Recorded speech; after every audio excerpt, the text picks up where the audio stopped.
the best institusi. Percayalah kita pasti bisa. Saatnya tunjukkan pada dunia. We are Venusian. We are Venusian. We are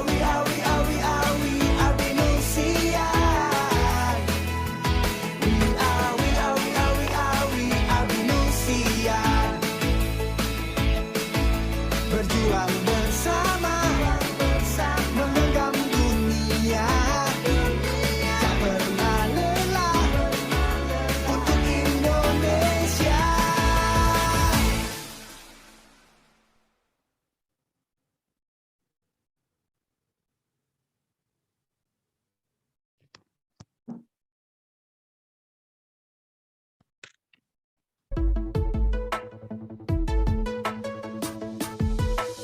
Melangkah menuju kelas dunia, berjuang bersama untuk masa depan. Tak pernah berhenti berinovasi, berikan pendidikan yang terbaik. We are Venusian. We are Venusian. We are Venusian.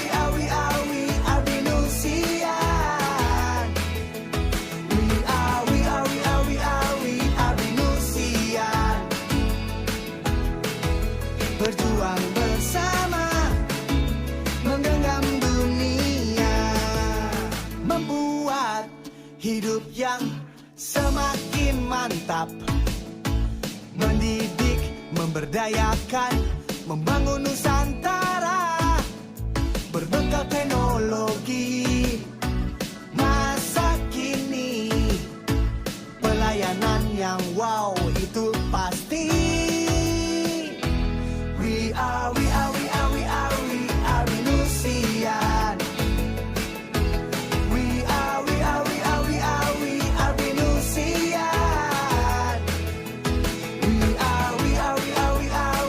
Venusian. Berjuang bersama, menggenggam dunia. Come on. Spirit in my life, spirit in your life. Sepenuh hati kita wujudkan mimpi. Melangkah pasti for the best institusi. Percayalah kita pasti bisa. Saatnya tunjukkan pada dunia. We are Venusian. We are Venusian. We are Venusian.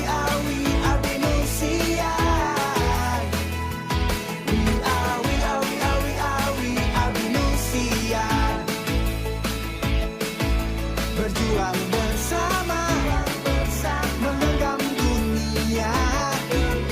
Tak pernah lelah untuk Indonesia.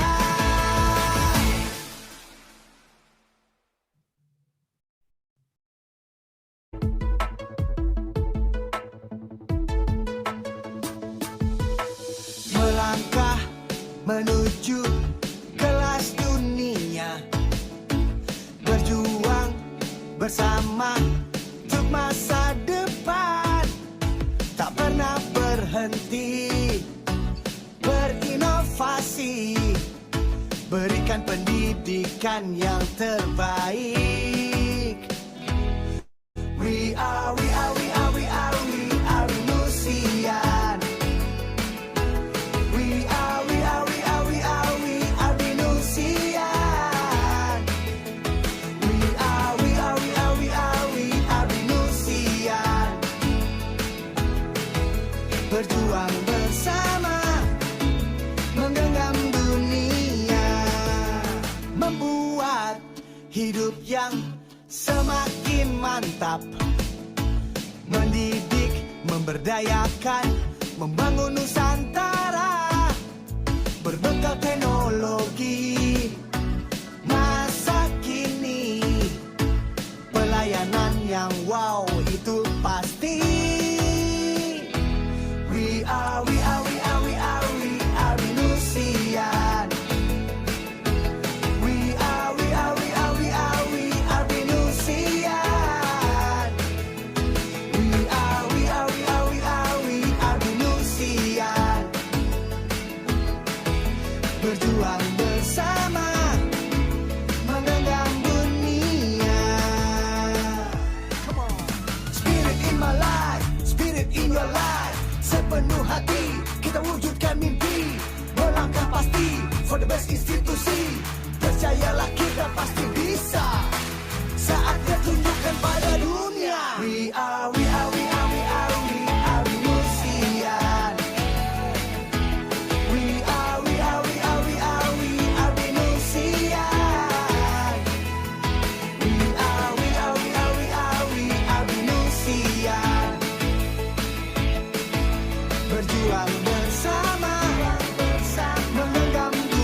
menuju kelas dunia, berjuang bersama untuk masa depan, tak pernah berhenti berinovasi, berikan pendidikan yang terbaik.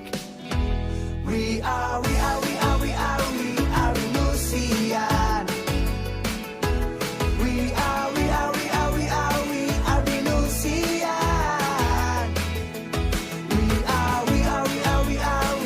Venusian.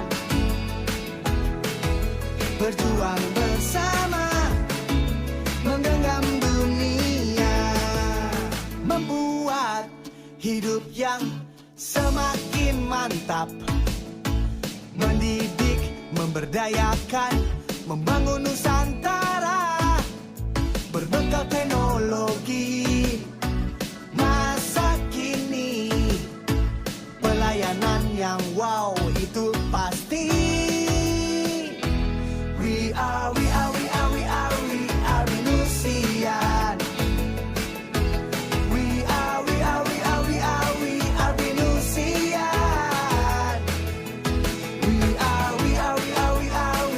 Venusian.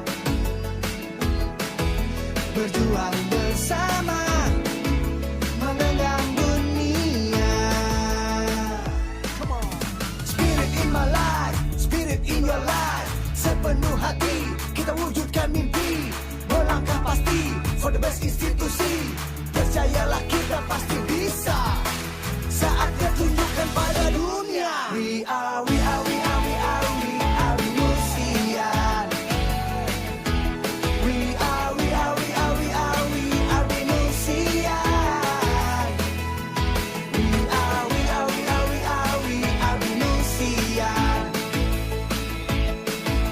Berjuang bersama, menggenggam dunia, tak pernah lelah untuk Indonesia.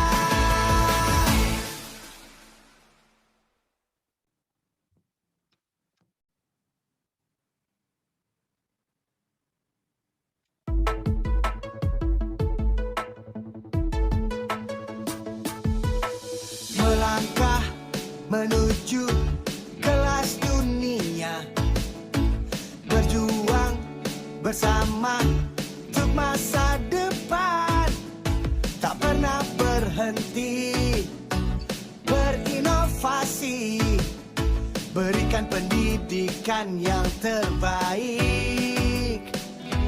We are Venusian. We are Venusian. We are Venusian.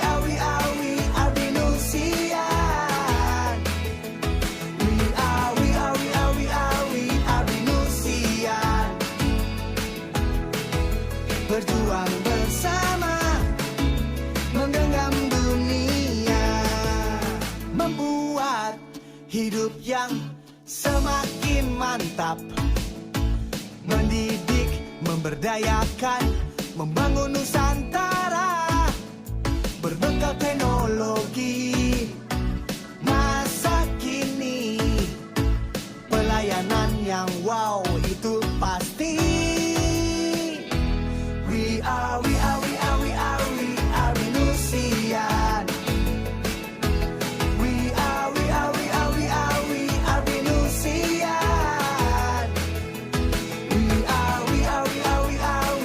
Venusian. Berjuang bersama,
pernah berhenti berinovasi, berikan pendidikan yang terbaik. We are Venusian. We are Venusian. We are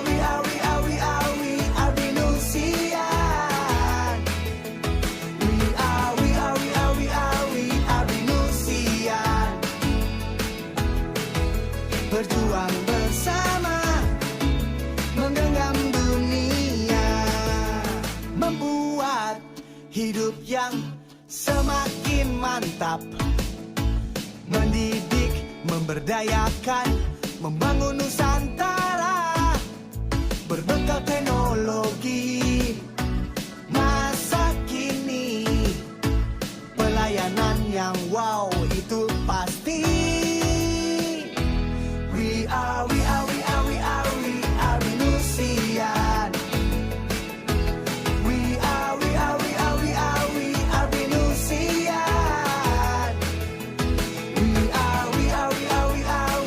Venusian. Berjuang bersama, menggenggam dunia. Come on. Spirit in my life, spirit in your life. Sepenuh hati kita wujudkan mimpi, melangkah pasti for the best institusi. Percayalah kita pasti bisa, saatnya tunjukkan pada dunia. We are Venusian. We are Venusian. We are Venusian.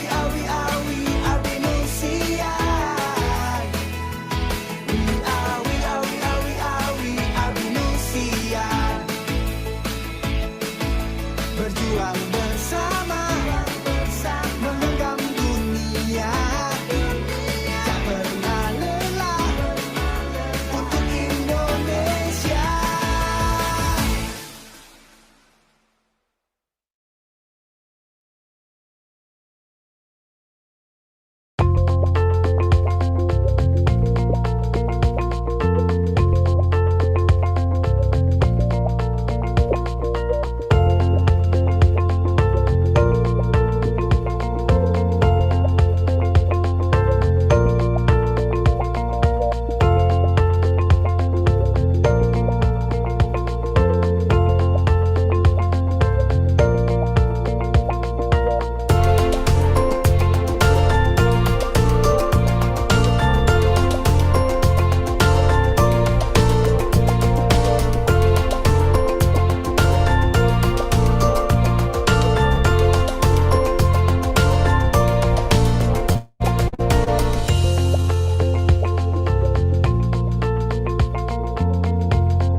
Sebanyak 32% sampah yang dihasilkan Indonesia belum mendapatkan penanganan yang baik dan benar.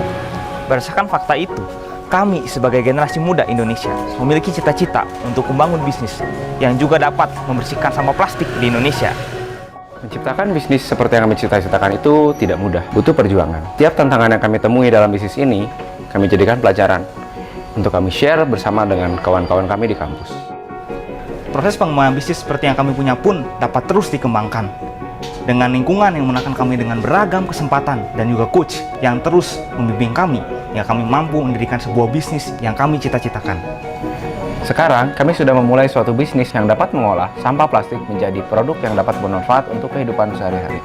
Kami bangga menjadi bagian dari Creative Partnership Binus University at Bandung yang membimbing kami hingga kami mampu menjadi pebisnis yang sesungguhnya. Tidak hanya handal dalam berbisnis, namun juga menjadi manusia seutuhnya.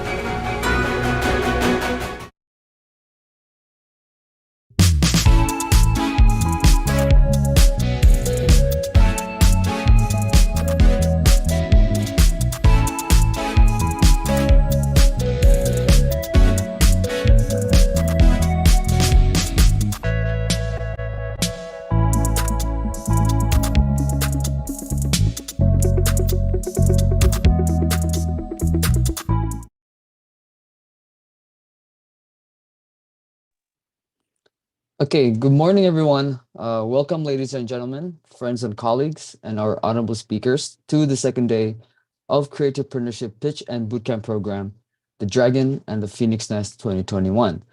We'll be today's MCs. My name is Glenn and my friend Yudi. Hello, everyone. We both are from BINU's Bandung Creativepreneurship program. So before we start, we would like to give thanks to a couple of names here. So first, we would like to give thanks and greet the director of BINUS University at Bandung, Dr. Andus Andreas Chang, MBA. Next, we have the Vice Director in Academic Research and Student Development of BINUS University Bandung, Dr. Johan Mulyadi Kerta, S.Com, MM. Also, the Vice Director in Operations and Resources Management of BINUS University Bandung, Jia Fi Jo, S.Com, MM. Next, we have the Head of Department Creativepreneurship, BINUS University Bandung, Dr. Rudy Arianto, SE, MM. And lastly, the lecturers and staff of BINUS University at Bandung. So, during today's event, there will be some rules that everyone must follow. So here are the rules. Number 1, renaming your names. Participants are asked to rename their profiles. If you are a student, please rename your names to nim_full name. And if you are lecturers, please rename your names to lecturers code _full name. Next, number 2, turning on your camera and muting your microphones. Students are expected to turn on their cameras and use the virtual background provided. So please kindly mute the microphone during the event. Participants will only be asked to turn on their microphone during the Q&A session. If they want to ask a question, please, you guys can put in the chat box or raise your hand. And by the way, guys, if you do not have the virtual background yet, please kindly download it on the URL that is given on the screen right now. And number 3, attendances. Participants are required to participate in 100% of the event and fill out all the feedback forms from the links provided so that they will be declared as attended and get the e-certificate. And last but not least, number 4, the Q&A session. If you want to ask a question, please write it in the chat box or click the raise hand icon during the Q&A session, as I said before. Okay, so now we are going to continue our agenda to sing Mars Venusian. Participant, please turn on your camera and we will sing it together.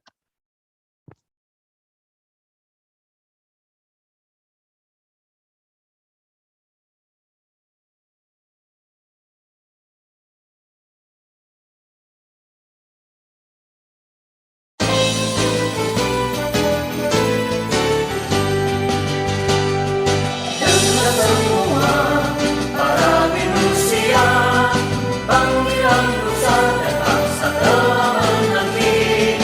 Sambutlah dengan visi inovatif, song-songan dengan sikap positif yang selalu menjadi yang terdepan. Ayo kita berjuang demi ibu pertiwi dengan karya bermanfaat. Ayo kita berbakti untuk sesama dengan karya nyata. Semuanya demi pembangunan bangsa.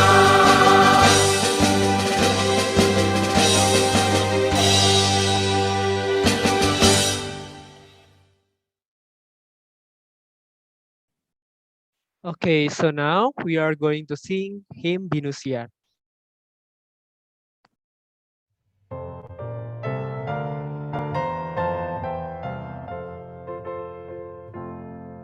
Perguruan tinggi Bina Nusantara, wahana untuk semaikan benih harapan, mendidik dan memberdayakan sesama, membangun nusa, berkiprah untuk bangsa. Berlambarkan kasih cinta dan kasih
So in line with our value, now we are going to pray. So ladies and gentlemen, our college friends, let's pray together according to your belief. The prayer session start now.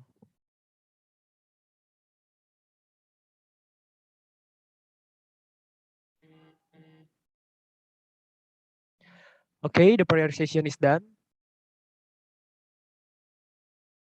Okay, thank you so much, Yudi, for that. So we're gonna move on to our very first session of today's event. So what's the very first session today? So the very first session today, we have an international speaker, Associate Professor Dr. Hazmila Binti Hassan, PhD, and she's gonna present the very first material. Is called Time Management in Presentation. So before we call Associate Professor Dr. Hazmila to the stage, I would first want to what is it? Introduce her first with her biography. But unfortunately, she has not joined yet. So I'm not gonna do that yet. So Yuri, what do you think about today's event? It's gonna be a long day today. Yeah, I think this event is going to be great. Yeah. Hopefully, Yep. yep, hopefully that we can get a new insight from this event. Yeah, me too. And I think we have three international speakers today, just to let you guys know. And also we have two lecturers from Binus Bandung actually that is going to present too today. So it's going to be interesting. By the way, guys, I would like to remind everyone that we're also currently live on YouTube. So hi YouTube, whoever is watching this on YouTube, don't forget whoever has the best comments, you guys will get e-wallet vouchers of up to 100,000, which is actually not pretty bad. And we're going to choose 5 best comments. So if you guys are currently right now live on YouTube, please just comment uh, whatever it is that you thought about this event today. Maybe not now, right? Maybe after the event has, started and everything, and some of the lecturers and also the international students are, presenting. So yeah, don't forget about that. Okay, so guys, please give your best commentator, and in Q&A session, please give your best question so that you can maybe get the prize. Okay. Yes, I love prizes. But anyways, I also want to inform that for those of you that is going to pitch this Saturday, I believe there's going to be a new registration form, and we will send that to you guys in the chat box maybe a bit later. But I will remind everybody again once, yeah, the event starts. But anyways, I am told that Associate Professor Dr. Hazmela is here, I believe. So without further ado, I would first read her biography and also it's kind of like a small CV kind of thing. So everybody get to know her first, right? So who is she? So Dr. Hazmila Hassan completed her PhD at Coventry University, UK. She was awarded the Excellent Service Reward Anugerah Perkhidmatan Cemerlang in 2003 and in 2013.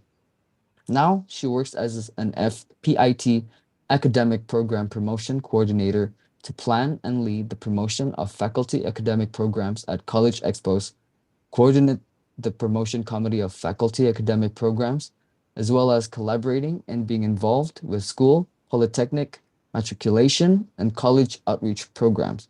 So without further ado, we would like to call out Associate Professor Dr. Hazmila Binti Hassan to the stage. Thank you very much for the chair for the presentation. Yes, thank you. So, Thank you too. Assalamualaikum and very good morning to everyone. Can I know Yes, how many of the participants are here? we currently have around 380 plus, I Alhamdulillah. guess. Yeah, around that. Alhamdulillah. Wait, Yes. I want to share my screen. Can I share? Okay, sure, of course. Can the comedy help with that? You already co-host the.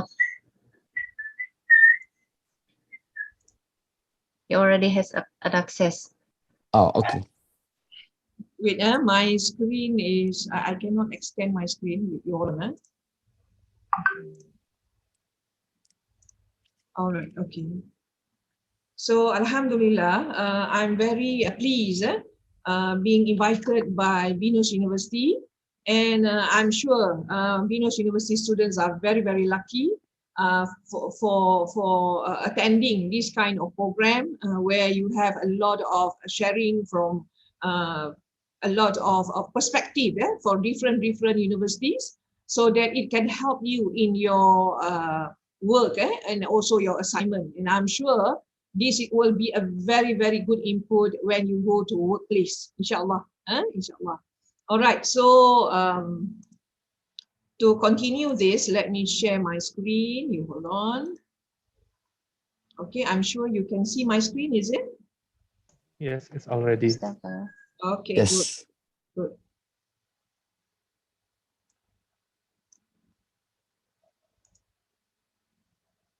All right, so Alhamdulillah, I'm at the title given to me is about time management in presentation. Yeah. So what is about time management in presentation? Why do the organizer choose this title? And why the organizer choose the title? You may type at the chat if you have anything that you want to share from. I'm sure you have a lot of experience. Most of you are what year are you? Is it year 3 and 4? So you can just type at the chat while I'm just presenting, and later I will look at the chat to answer your question if you have later stage, all right? So I've been given 1 hour talking about time management in presentation, yeah? So I'm trying to organize my presentation by trying to share with you around 45 minutes. And inshallah, I will entertain the question and answer, inshallah. So why in presentation we have to look at time management, you see? So overall, in any event, they already arrange a schedule where you have slot 1, slot 2, slot 3, and you have the presenters that are sharing. And if, let's say, even though you in your class, when you do your presentation, yeah, so you also have your colleagues that are waiting and queuing to do the presentation. So what happens if we are not, we cannot manage our time during our presentation? Let's say we are being given 10 minutes for our presentation, but we exceeded our presentation to 15 minutes. We said, oh, it's just 5 minutes. Is it okay or not? You see? So even though it's a 5 minutes extra that you've been taken, that is disrespect to other colleagues that want to present. You see? And also is already interrupting the event schedule, where you see for every presenter, they have to start a little bit late because of you, you see. So I've also faced this kind of situation because I'm the moderator. So for the moderator, a lesson to learn is that you must know how to manage your speakers, all right? So if, let's say, I also overtime, so you have to give me signal, okay, Dr. Azmila, you have only 2 minutes to finish. You see, so that's why we try to manage the speaker, because sometimes speakers, they don't aware about their time because they are too depth into their presentation. Yeah, so that is a background of what we will share today. Okay, so I already explained about the time management roughly, the background of it, and then what you should do about time management in presentation, and how you want to structure your presentation. All right. So first of all, you need to organize and also plan. When you said about time management, the time we are being given 24 hours. Yes, that is luxury. Even though the 24 hours also we cannot organize and plan our life. Yes or not? In a day, sometimes in a day. And we said, oh, the 24 hours is not enough for us. Then we should get how many hours a day, all right? But for presentation, we don't have that kind of luxury, you see? We only have 10 minutes or we only have 15 minutes. And sometimes you are being given the 15 minutes or the 10 minutes, but you also have to prepare for question and answer. So you don't have so much luxury of putting so many things in your presentation, you see. So in a presentation, you need to organize. You need to organize what you want to present, all right? In my presentation, I don't cover the content. I'm only talking about time management, time management. I'm sure there are other speakers that will cover about the content, all right? But if, let's say, later I will share a video later, I want you to give a very focused evaluation towards the video, and we can discuss a little bit, all right? We can have activity a little bit, all right? So that we can learn what are the things that the student have put in for the presentation, all right? Okay, and then when you do a presentation, you also need to have clear vision and goals, what you want to portray, what you want to deliver to your audience. So first thing first, you need to know your audience. And for today, even though in my presentation, I already asked Dr. Mulyani, I said, Doctor, who is my audience? Dr. Mulyani said, oh, it's university, Venus University students. Alhamdulillah. At least I've been giving opportunity to touch you today, this morning, So you need to know who is your audience and how you want to organize your presentation, the content towards achieving or touching your audience. If let's say your audience are among the students, what range? Do they like words, so many words or not? You see? Because sometimes people like to put everything in one slide, and you want people to read all that. People can read that, so we don't want. We try to avoid that. So that is the things that you must put into consideration: clear vision and goal of what you want to present. Okay, and then the other one is that accuracy of choices. Accuracy of choices. So for accuracy of choices, when you've been given a title, okay, you have to do a presentation. So what do I do? You ask yourself, you are being given a topic, what do I do? And where do I do it? And the other one is, how well do I do it? So from there, only you can plan your time management, and the choices, the accuracy of your choice is actually will contribute to the time management. The accuracy of your choice, what you want to put in, what you want to share with your audience. Okay, so the accuracy of the choices actually will determine your time management is either effective or you can't control your time management. Okay. All right. So these are a few literature where we can see that a lot of scholars being said about presentation, time management in presentation.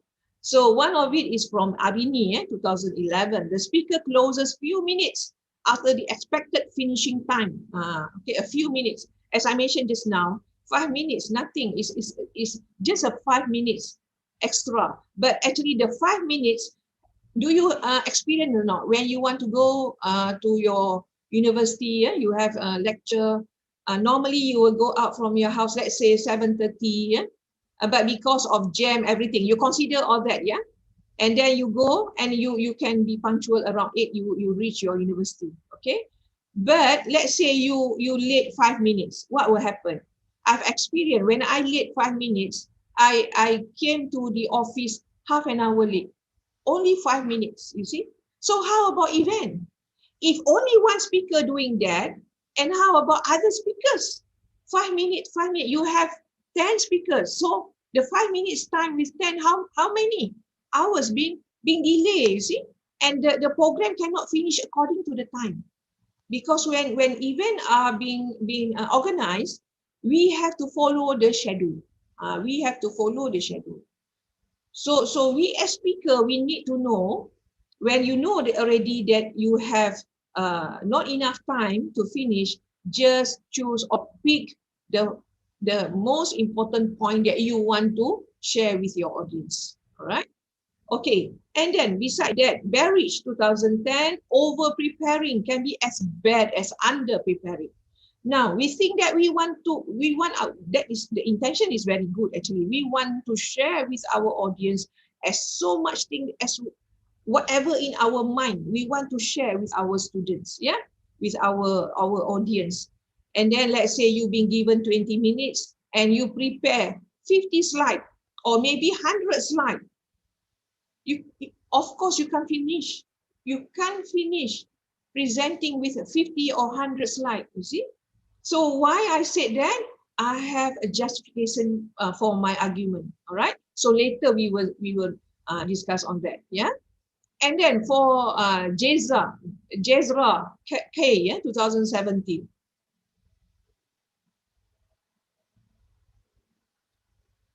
Advises to discipline the self to stay within 1 degree of separation from the topic and within the expected time. So you see, it's very good if you can manage, you can finish earlier than your given time.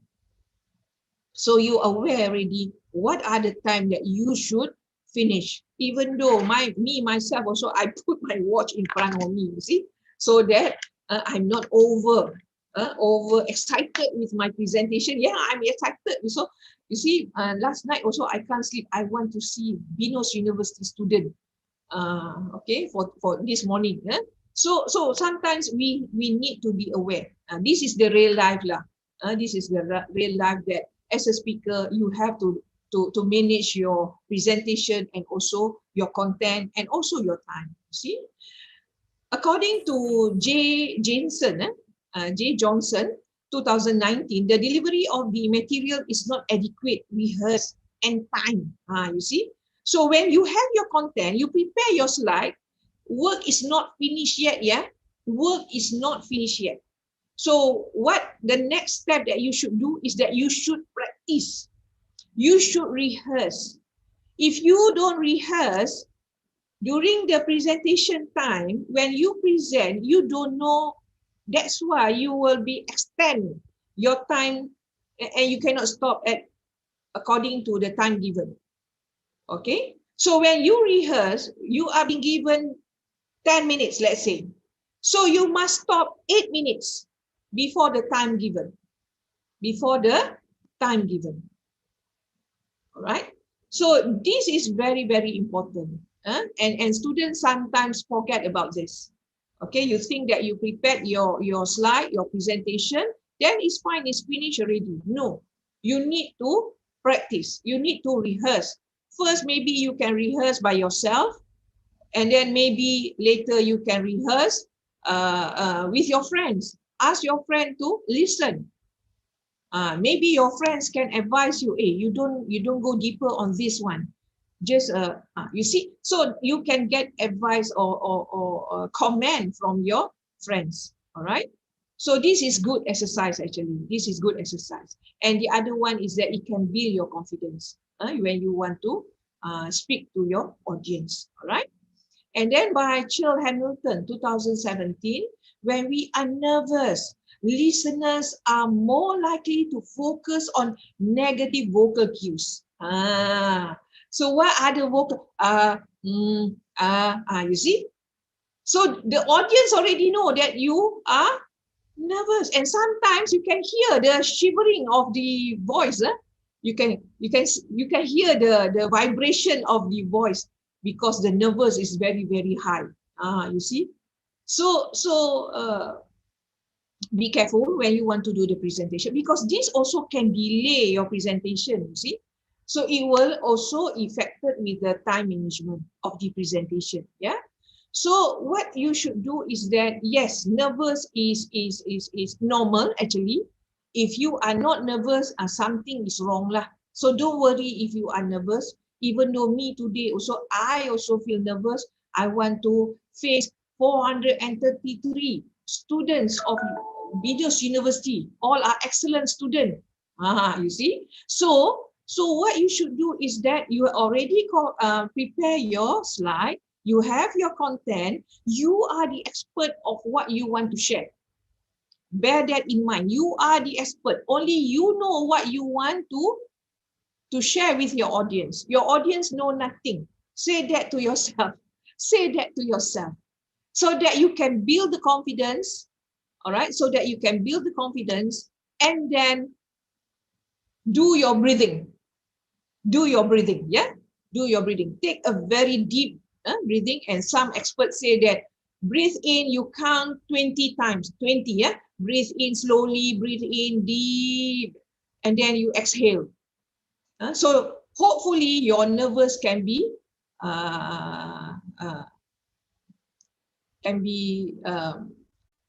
eliminate lah from yourself. Okay, so that is the cue. All right, and then Alan, 2012, what did Alan say? Problems of time management make me work under pressure. Some people, they want to share a lot, but the time given make them under pressure. You see? Why you want to be pressure? Why you want to be pressure? Let's say you are being given 10 minutes, then prepare according to the 10 minutes. Don't put so many things. So if you put so many things and you can't finish, you have 50 slides and you can't finish, so that will give pressure to you. All right? You are already nervous and then you can't finish your slide. You see? So the presentation later will be not so nice. Not so nice. All right? Another one is Kit et al. 2010. What is Kit saying? Kit says that sources of stress, especially that they require clear and effective communication with the guest and to have a strong memory, recall some facts and data. Sometimes you just put things where you have to remember when you are communicating with your audience. Let's say afterwards, you will ask me a question, a very brilliant question until I cannot answer your question. So that also will give me, let's say the speaker will give the speaker time to think, and they have to recall, and maybe that also will contribute to the time management, run of time management. All right. So okay, that is a little bit of sharing from the scholar's perspective. All right. Now, what is the challenge when you want to manage your time in your presentation? And then you want to ensure that you can put everything inside your presentation. So what is the challenge? You see? So the word, how much information to include in the talk in order to communicate the message and fit in the time frame allowed for the speaker. You see?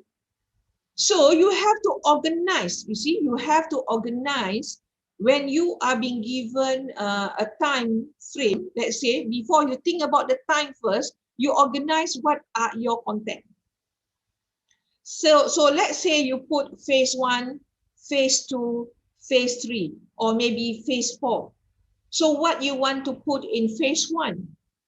So what are the points that you think that very important that you want to share with your audience? So just jot down first. At least you have the framework, what you want to share, with your audience. All right. So after that, when you have everything planned and organized, then only you fit in what are the things that you want to put in. First, don't cut first. Okay, don't make it short first. Don't just put in. Then when you prepare everything, everything is perfectly in the slide. Then when you rehearse, that is the time where either you should delete certain facts, just leave the important one and go deeper and explain more. You see, so that is the thing where you should organize and plan. Okay, that is the thing where you should organize. So first, because to prepare a slide, even though it's a 10 minutes presentation, it's not easy. It's not easy. Yes, I understand. I understand you. It's not easy. So you have so many things in your mind, but you have to choose which one is the best to share with your audience. All right. Okay, that's the challenge. Yeah.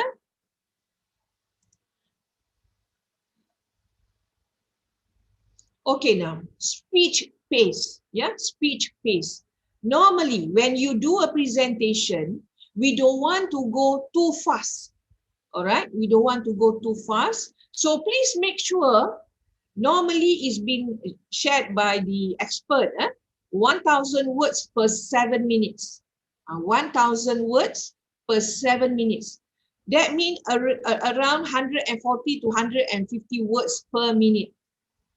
If you really want to organize what you want to say, it will be good if you can draft a script, because let's say because you want to actually plan and organize yourself so that you are in the range. All right, so you can start with that if let's say you want it. But there are some people, it depends to your style. Okay, it depends to your style. Some people, they cannot follow script, but they know that they can manage the time by referring to their watch, or they have someone that can remind them about the time. Yeah. So that is where you have to organize yourself. So for 140 to 150 words per minute, so that means for 20 minutes, yeah, for 20 minutes times by 150 words, you only can say about 3,000 words. So I'm already going to detail now about time management of presentation. I don't put so many things.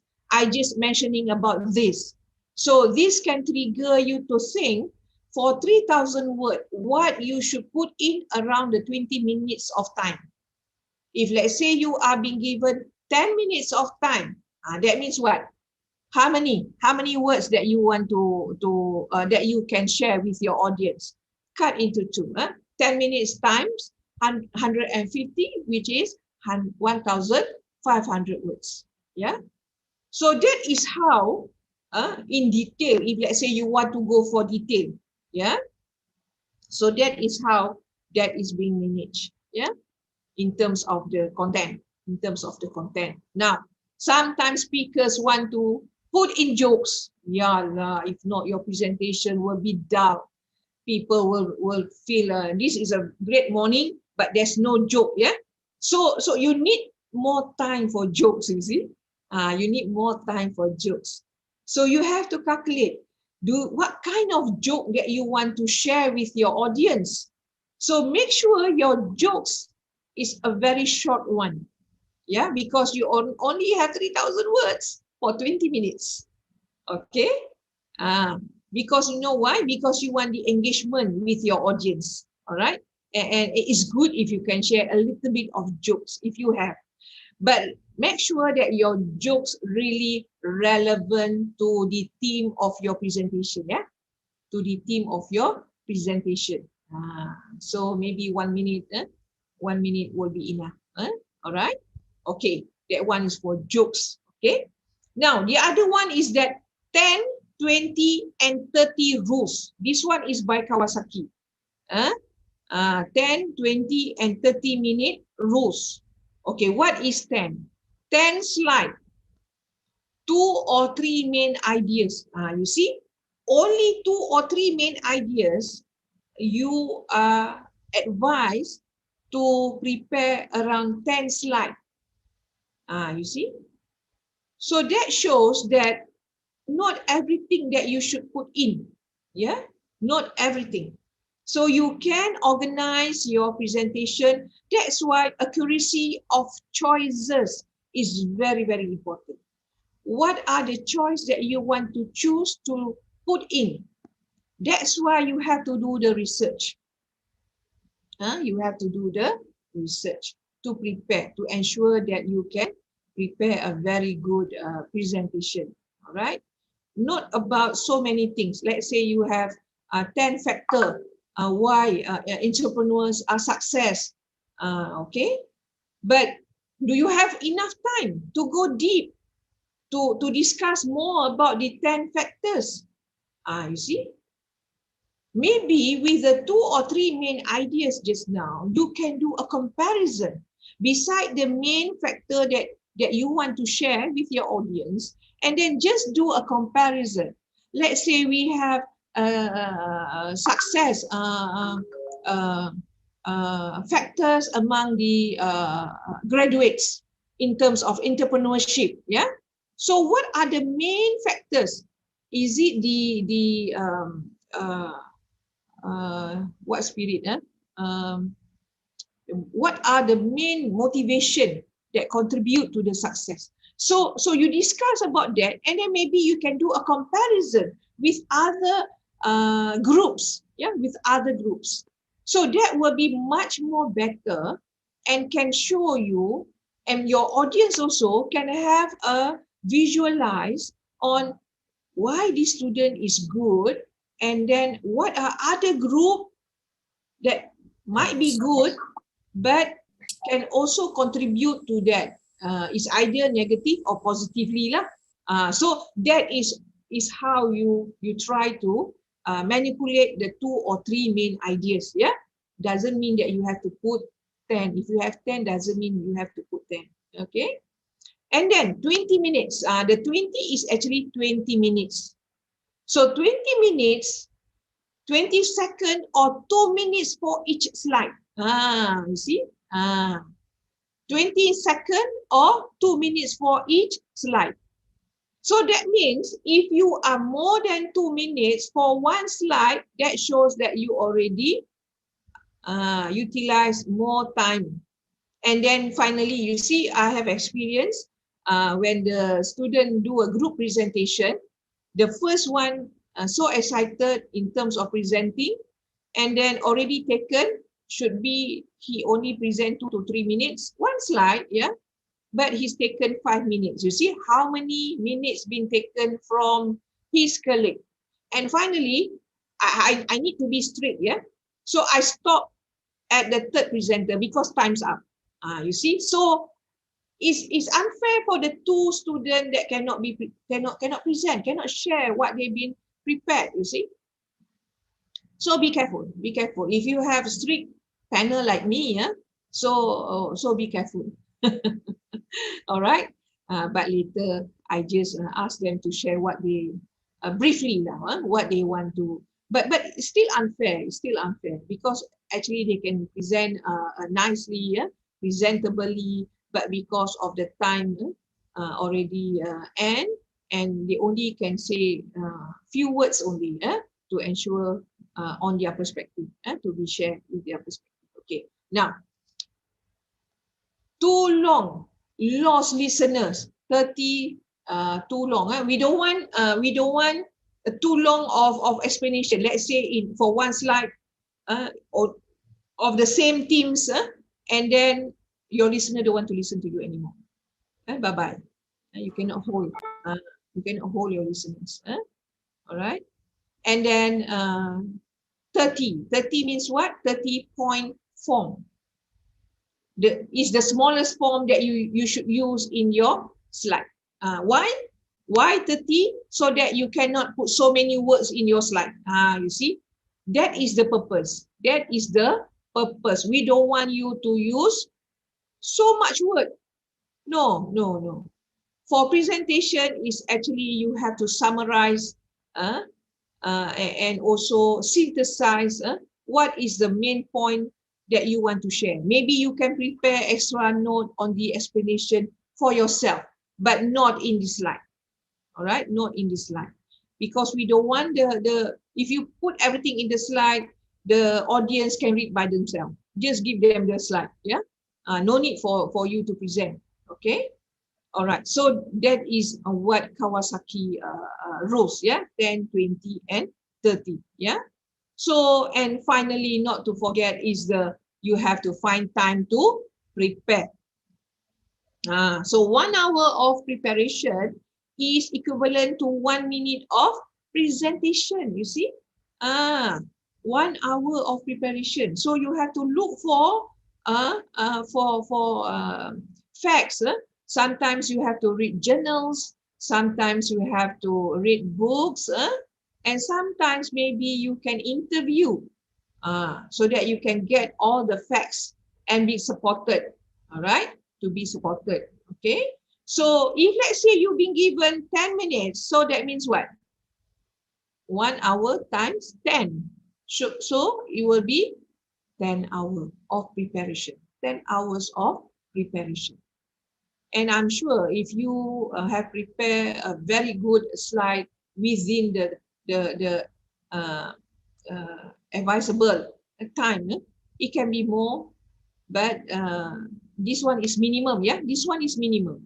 This one is minimum. Okay.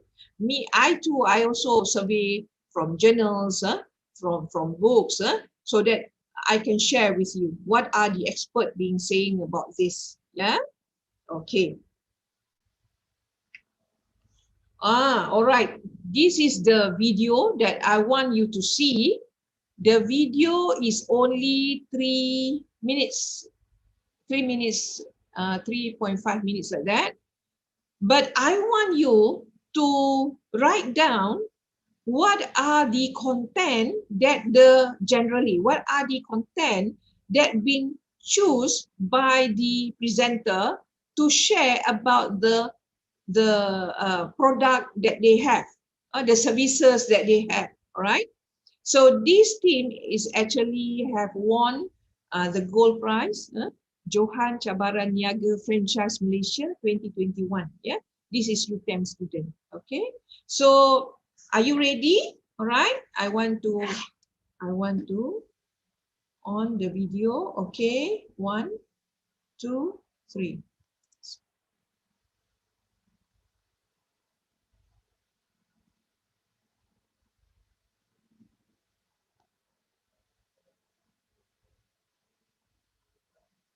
You hold on for a while.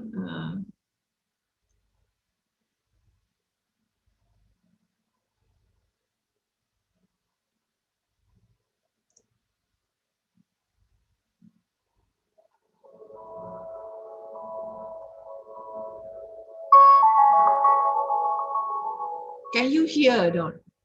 There's a music there. Yes, it's already. Okay.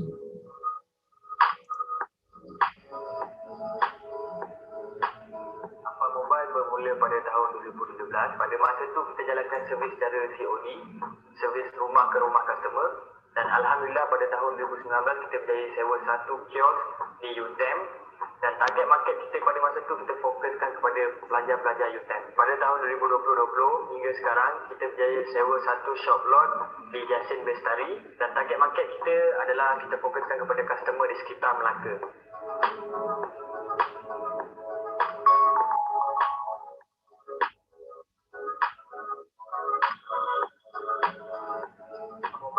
Servis melalui telefon pintar. Apa yang menariknya adalah servis ini dijalankan secara bersemuka untuk jaga privasi customer.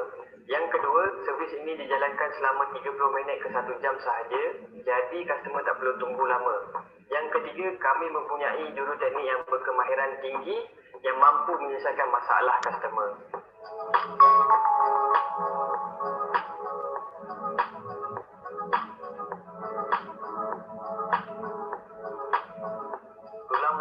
Mobile terdiri daripada 4 department, iaitu technical, admin, admin, finance dan marketing.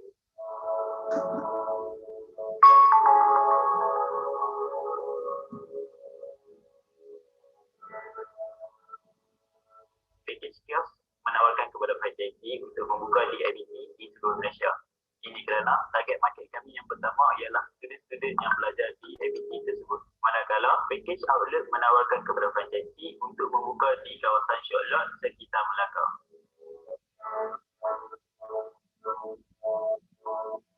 Komponen-komponen franchise yang terlibat ialah iuran franchise, royalty, perjanjian perniagaan, kewajipan antara franchisor dan franchisee.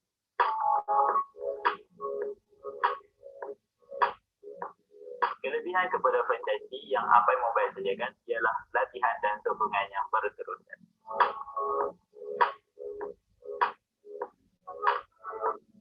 Latihan yang kami sediakan ialah latihan teknikal dan latihan pengurusan perniagaan.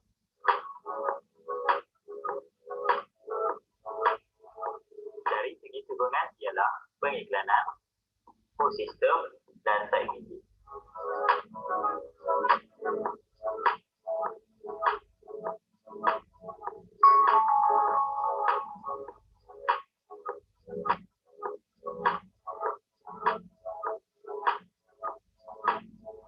Kami bercadang untuk berkolaborasi dengan syarikat-syarikat penghantaran seperti Grab, Foodpanda, Lalamove untuk kami memenuhi permintaan customer yang inginkan servis pick up dan delivery telefon pintar. Apa mobile, rosak je repair.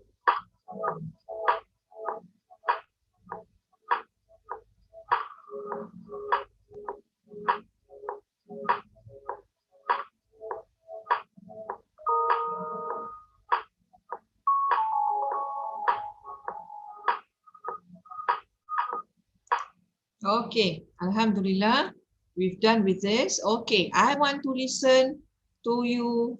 What have you jotted down? I want to open this after we watch this video for discussion. All right. So you hold on for a while. Wait, all right.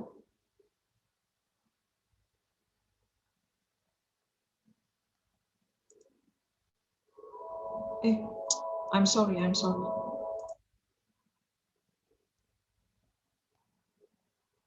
Wait,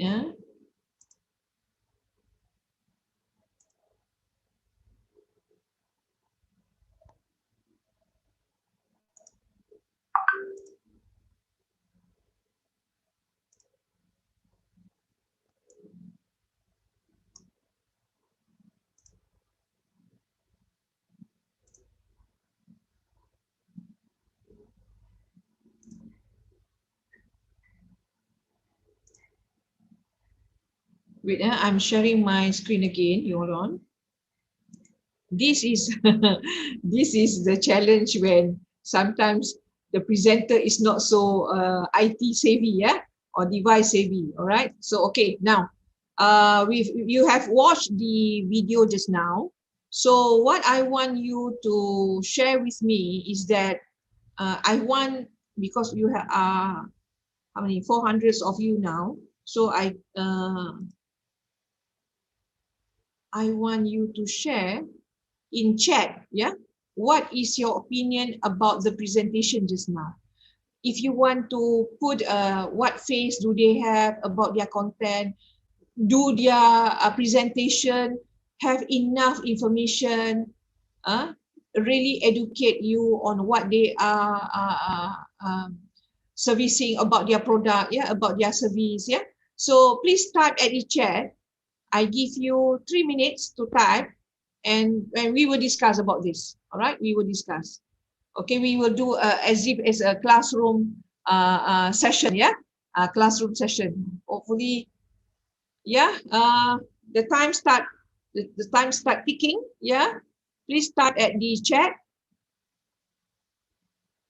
Please type at the chat.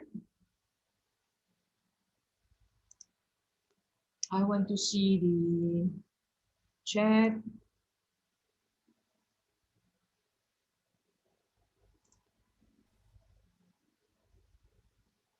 For the time being, I haven't received any feedback. Yeah, 1 minute for thinking. 1 minute for thinking.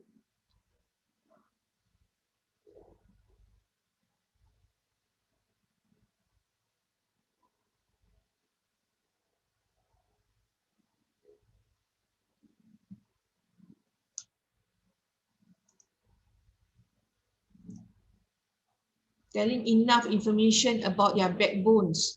They share their fun fact interested of their product to make people are interested about it. Okay.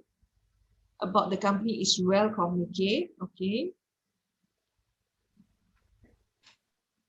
So you miss the video.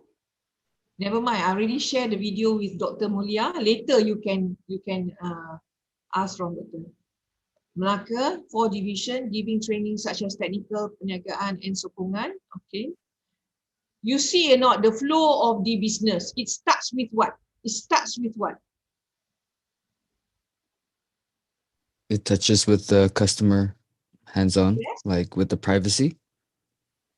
Yeah, first they start with a small stall in the university. Okay, they ran a small stall in the university, and then when they want to grow, they ran a shop lots where they mentioned that at Jasin, they ran a shop lots, and then you see the another phase is that they are offering what franchise. You see, from just a small business, and then they grow the business into for public. You see, when they open for business, they mention about who are their target audience. You see, so they are clear their vision and their goal. Who are their target audience? So with that, they share and they know what should they do in terms of their business and what are the skills and also competency that they need in their business. You see, so with that presentation is actually also educate you and make you know better about Apal Mobile Center. First is that their title is actually explaining what is their service. Apa is only maybe what you call an acronym, maybe among the partners. All right, Apai, that's why they call Apai. You can have a lot of catchy names to make sure that your business proposal is your enterprise will attract your client, your customers. Yeah. So you see, the presentation is not long. It's only 3.4 minutes, but a lot of things being shared there, and in a situation where they are relaxed. They relax, you see. So they you can see that they no stress there. There's no stress, no pressure, and they can just mention what they are doing and what are their plans, short term, medium, and also long term. They also mention about their long term planning, what they want to do with their business. You see, for long term, they said they want to do partnership with what Food Panda, with Grab. You see, so we by that video we know actually from start and then middle and also their future planning. So I'm sure this event is actually looking that and they want you to do the same thing in your presentation.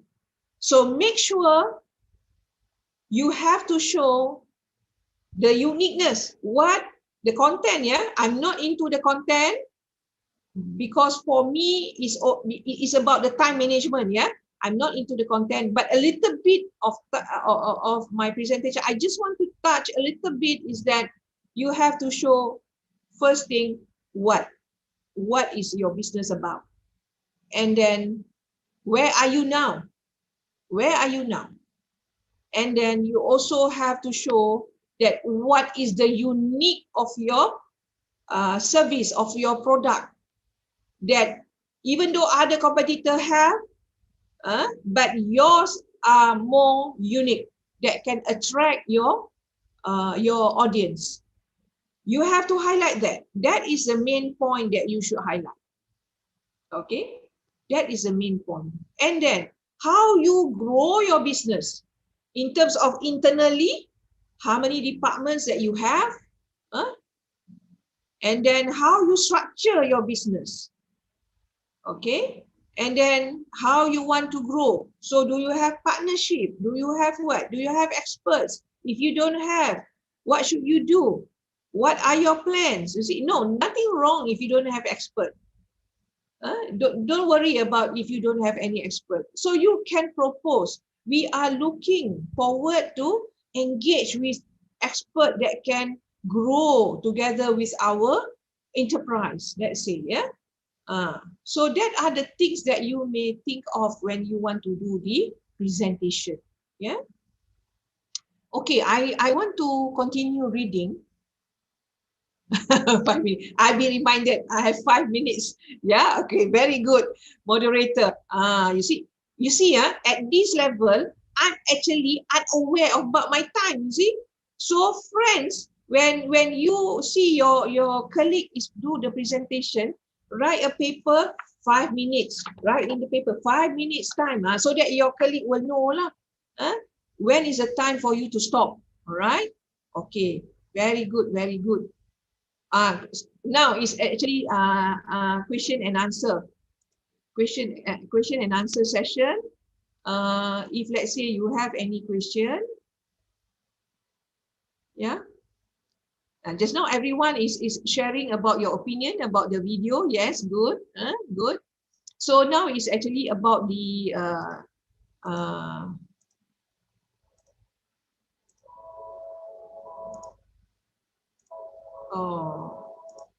I actually have duplicate this video because my worry is that the video cannot play this morning. So I've already sorry, yeah. I hope you can see can you see my screen or not? Dr. Mulia, can you see my screen? Can you please respond? Okay, good. Okay. So taking home point. So point 1 is that plan and organize. Point 2 is that plan and organize, as I mentioned just now, how many facts that you should put in, yeah? And then point 2, if something goes wrong, be prepared. Be prepared. Sometimes maybe we are depending to technology, and sometimes you've been challenged. You already prepare, you rehearse, you have everything, but sometimes the technology cannot work. So what you should do? So you have to have a backup plan for that, yeah.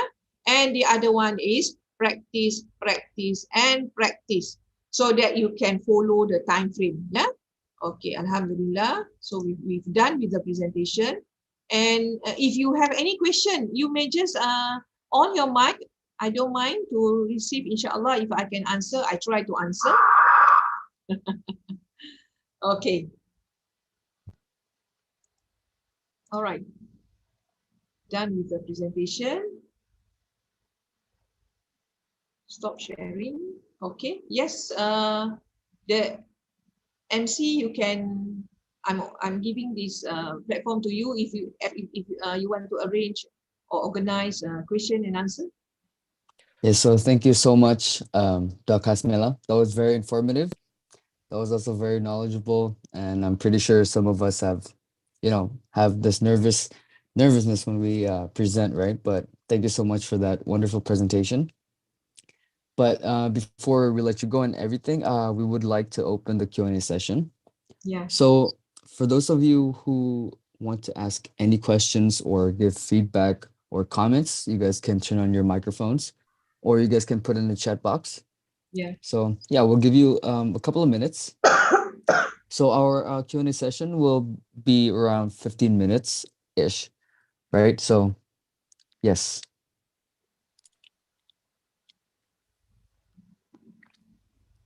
But a very interesting thing from actually a point from your presentation before was actually the over preparing is also as bad as under preparing. Yeah. That was actually pretty that was kind of mind opening to me, because sometimes when I present things to in class or in just anywhere literally, we tend to overthink a lot of things, right? We want to put in a lot of information, we want to put as much as just information and facts, right, to everybody, but that is not actually good because it's also as bad as under preparing. So yeah, Yeah. thank you so much. That was really nice. Alhamdulillah. Yeah. Thank you. I'm glad you learned something from there. Yeah. Yeah. Yeah. Is there any question? You may ask me in Malay if let's say you feel nervous to speak in English. It's fine. It's fine. In Indonesian Okay. language.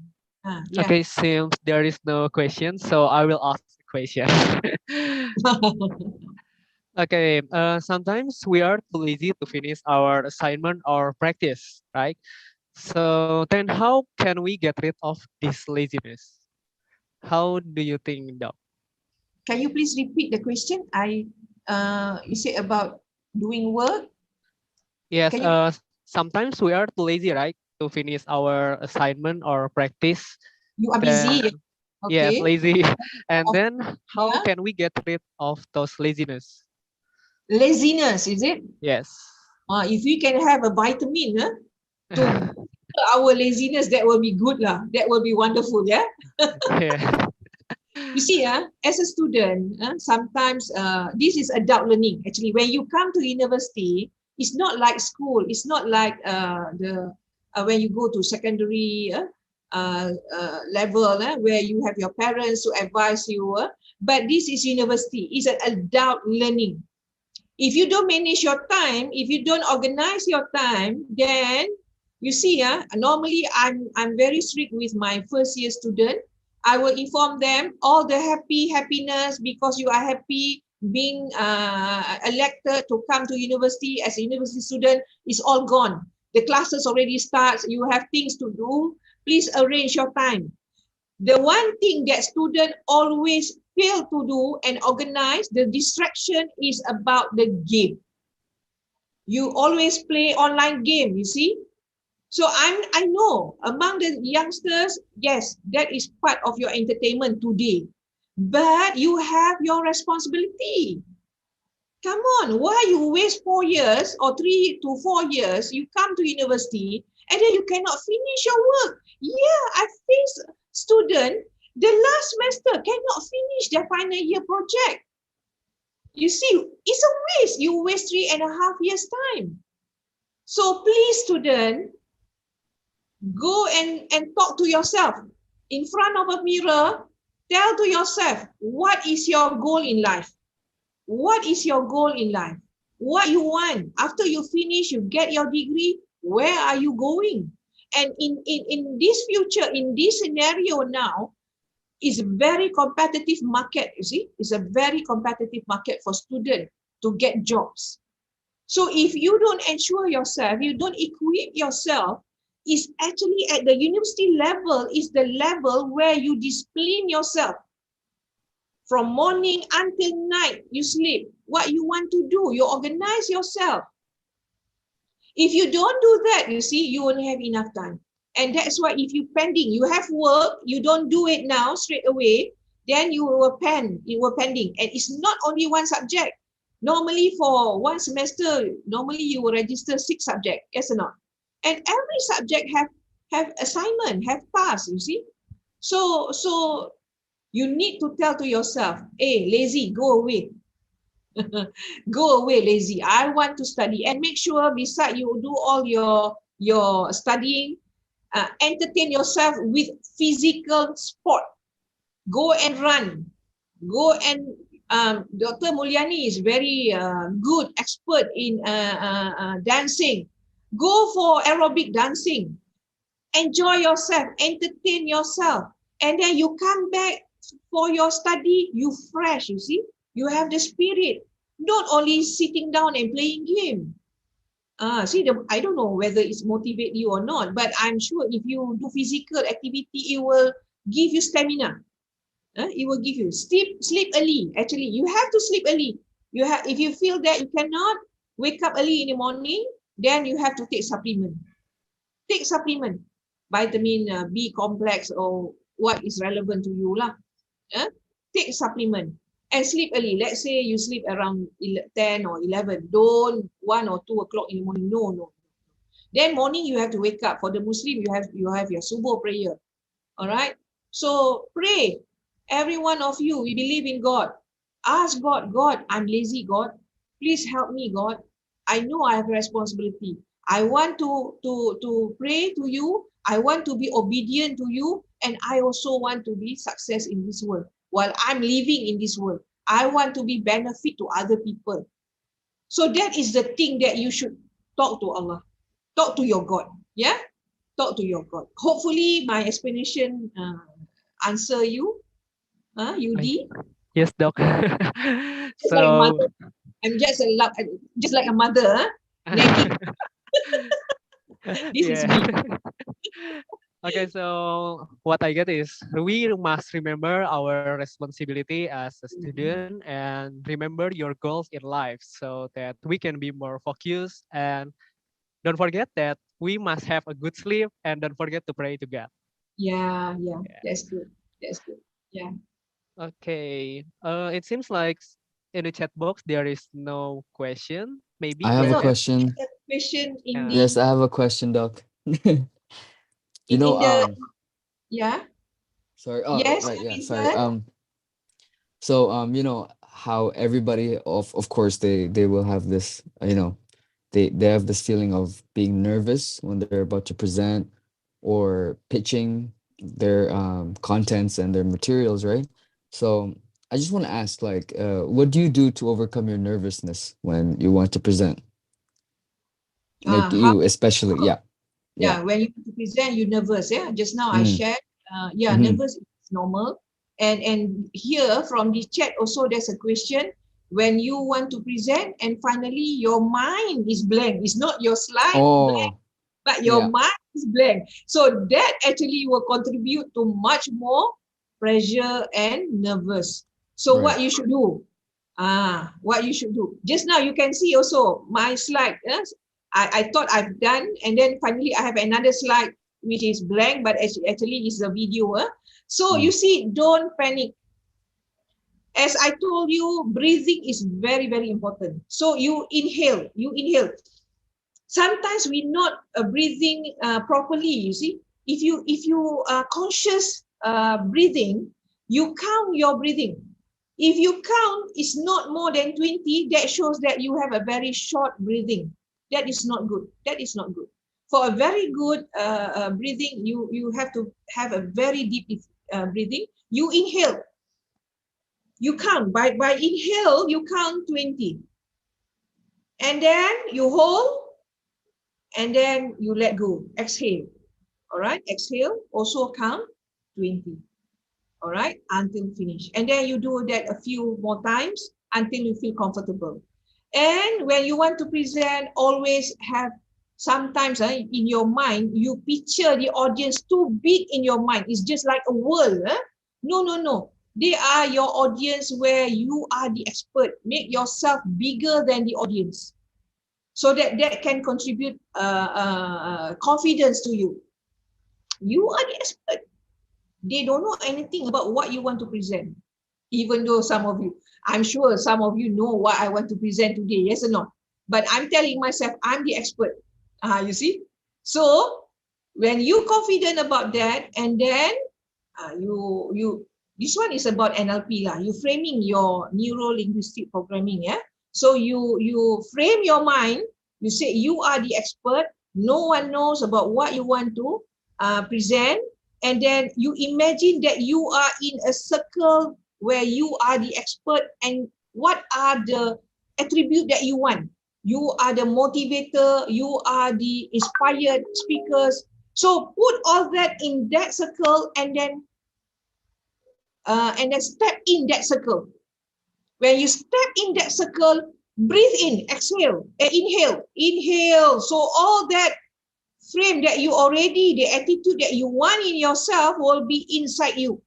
This is a frame for NLP, neuro-linguistic programming. I also go for training for that. And then when you feel that, you feel strong, don't look back. Move forward that you are the best person. You are the inspired person, a speaker for that session. So just present. If let's say your mind is blank, go back to the breathing. you can say, okay, hold on, let me think again. You see, like that. And sometimes, maybe when someone asks you, and you actually blank, you don't know what to answer, yeah? So you can ask them, can you please repeat your question? So that will give you time to think. That will give you time to think. And sometimes when the person repeat the question, they will rephrase the sentence. That will be much more clearer for you. All right. So that is things that you can practice. Hopefully that can help you. All right. Yeah, Vincent. Am I answering you, Vincent? Yes, thank you so much. Yes, Okay, Vincent. definitely. Good luck, everyone. I'm sure you will have a very good competition for the presentation. Yeah. Good luck. Yep. Good luck. And I wish every one of you can win the. But unfortunately, you only have one goal. The other one, what? Silver and then bronze, is it not? So, but do the best. Do the best. Fight. The process, as we mentioned just now. Give the panel, don't have any excuses to give you gold. You are the only presenter that can win the competition. Yeah. All right. Good luck, everyone. Yeah. Am I finished or I have another one? Does anybody have any more questions or maybe want to comment about anything? Because we still have a couple of minutes. Yeah. So, Okay. I can entertain question. Yep. Yes. This one shared by I think the lecturer, Rosita. Hello, madam. I'm also a nagging lecturer in class, but I have my reasons. Yes. Every lecturer nagging because you know what? Because they love you. They want you to be somebody, even though you forget about them. You don't know them. When you come out from the university, sometimes you don't recognize. You just you just come across to them, but you forgotten about them. But your lecturer can remember you, you know. But actually, what their intention is that they want good. There's no lecturer can sleep well if their student is failed and not success in life. You see, no, there's no. Every lecturer will feel sad if you are not achieve what you should achieve in life, right? So respect your lecturer, even though they're nagging like me, yeah. Their intention is very good. That is adab lah, adab. Bila kita when we have a teacher, educators, that we want to learn something from them, whoever they are, even they scolded you, remember they want to make you the best person. And believe me, inshallah, if you follow all the advice, inshallah, you will be someone, you will be somebody. You will be somebody. If you come to Melaka, you come and look for me. Dr. Hazmila, come and look for me. Inshallah, we can sembang more lah. I have a lot of things that can share. I've been working with UTM for more than 20 years, inshallah. Yes?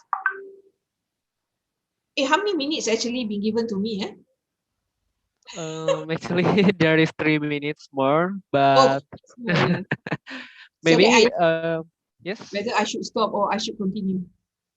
Okay. Maybe we can just end the session here. Okay, so thank you, Doc Hasmila, for your insightful presentation, and your information is very helpful for us. Okay. Thank you. So now we are going to filling out the feedback form that you can see it on the screen, or maybe multimedia team. Maybe we want to take a picture first. Oh yeah. Yeah. Oh, it's okay. Yes. Okay. So we are going to take picture first by multimedia team. The documentation will be done by me, so be prepared. The first slide. Oh, the first slide, is it? Yeah. 1, 2, 3. The second slide. 1, 2, 3. The third slide. 1, 2, 3. The fourth slide. 1, 2, 3. And the last slide. 1, 2, 3. Thank you, Doc Hazmila. All right, thank you very much. Doc Mulyati, well done. Well done on the event. Best of luck. Dr. Hazmila. Yeah. I think I will introduce you your best soulmate, Dr. Ferry. Hello. I can't see who is speaking. I'm Doni. Dr. Oh, Ferry. Doni. Hello. Hello. Assalamualaikum. Waalaikumsalam. Yes, how are you? Yeah, I'm fine. Thank you. Hey, Dr. Akmal. Right, Prof. Okay. Alhamdulillah. Doni. Ya, Thank you Alhamdulillah. for this event. Inshallah. I'm so impressed because Dr. Ferry and Dr. Hazmila also coming to this event. Thank you so much ya, both of you. Thank you. Thank you for the opportunity again. This is your apa? Reunion ya. Yeah. We hardly seen each other, yeah, during this COVID, Dr. Hasmila. Yeah. Yeah. Sometimes because of this MCO, we seldom meet.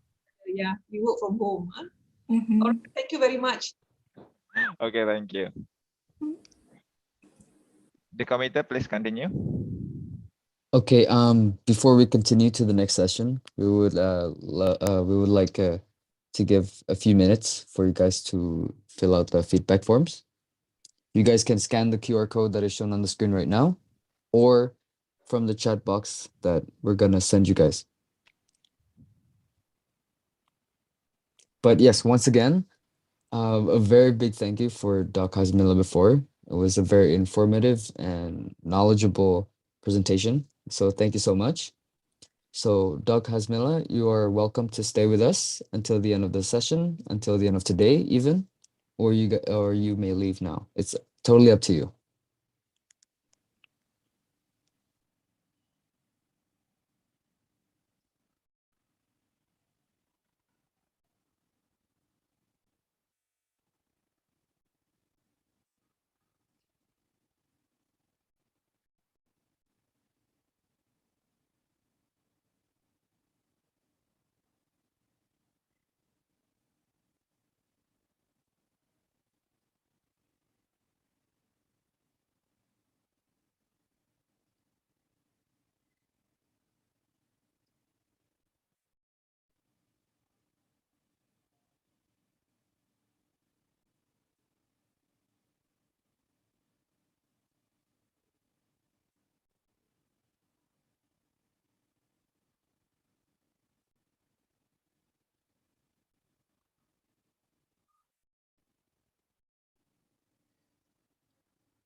Okay, I think everyone already fill out the forms.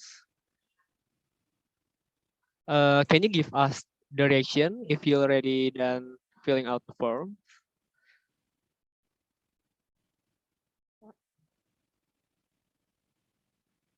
Okay. Okay, only 10%. Okay, maybe we will wait for another couple of minutes. Oh, done. Okay.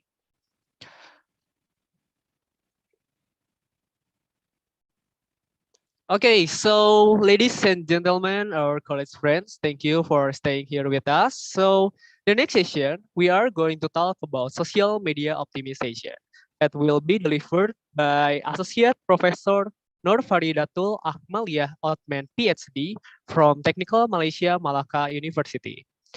Okay, so but before our speaker is going to present their presentation, I'm going to read her biography. Okay, or we say Doc Othman, complete her PhD at Loughborough University in UK. She started to explore supply chain during her PhD, where she investigated construction supply chain issues to implement safety management systems among contractors in oil and gas industry.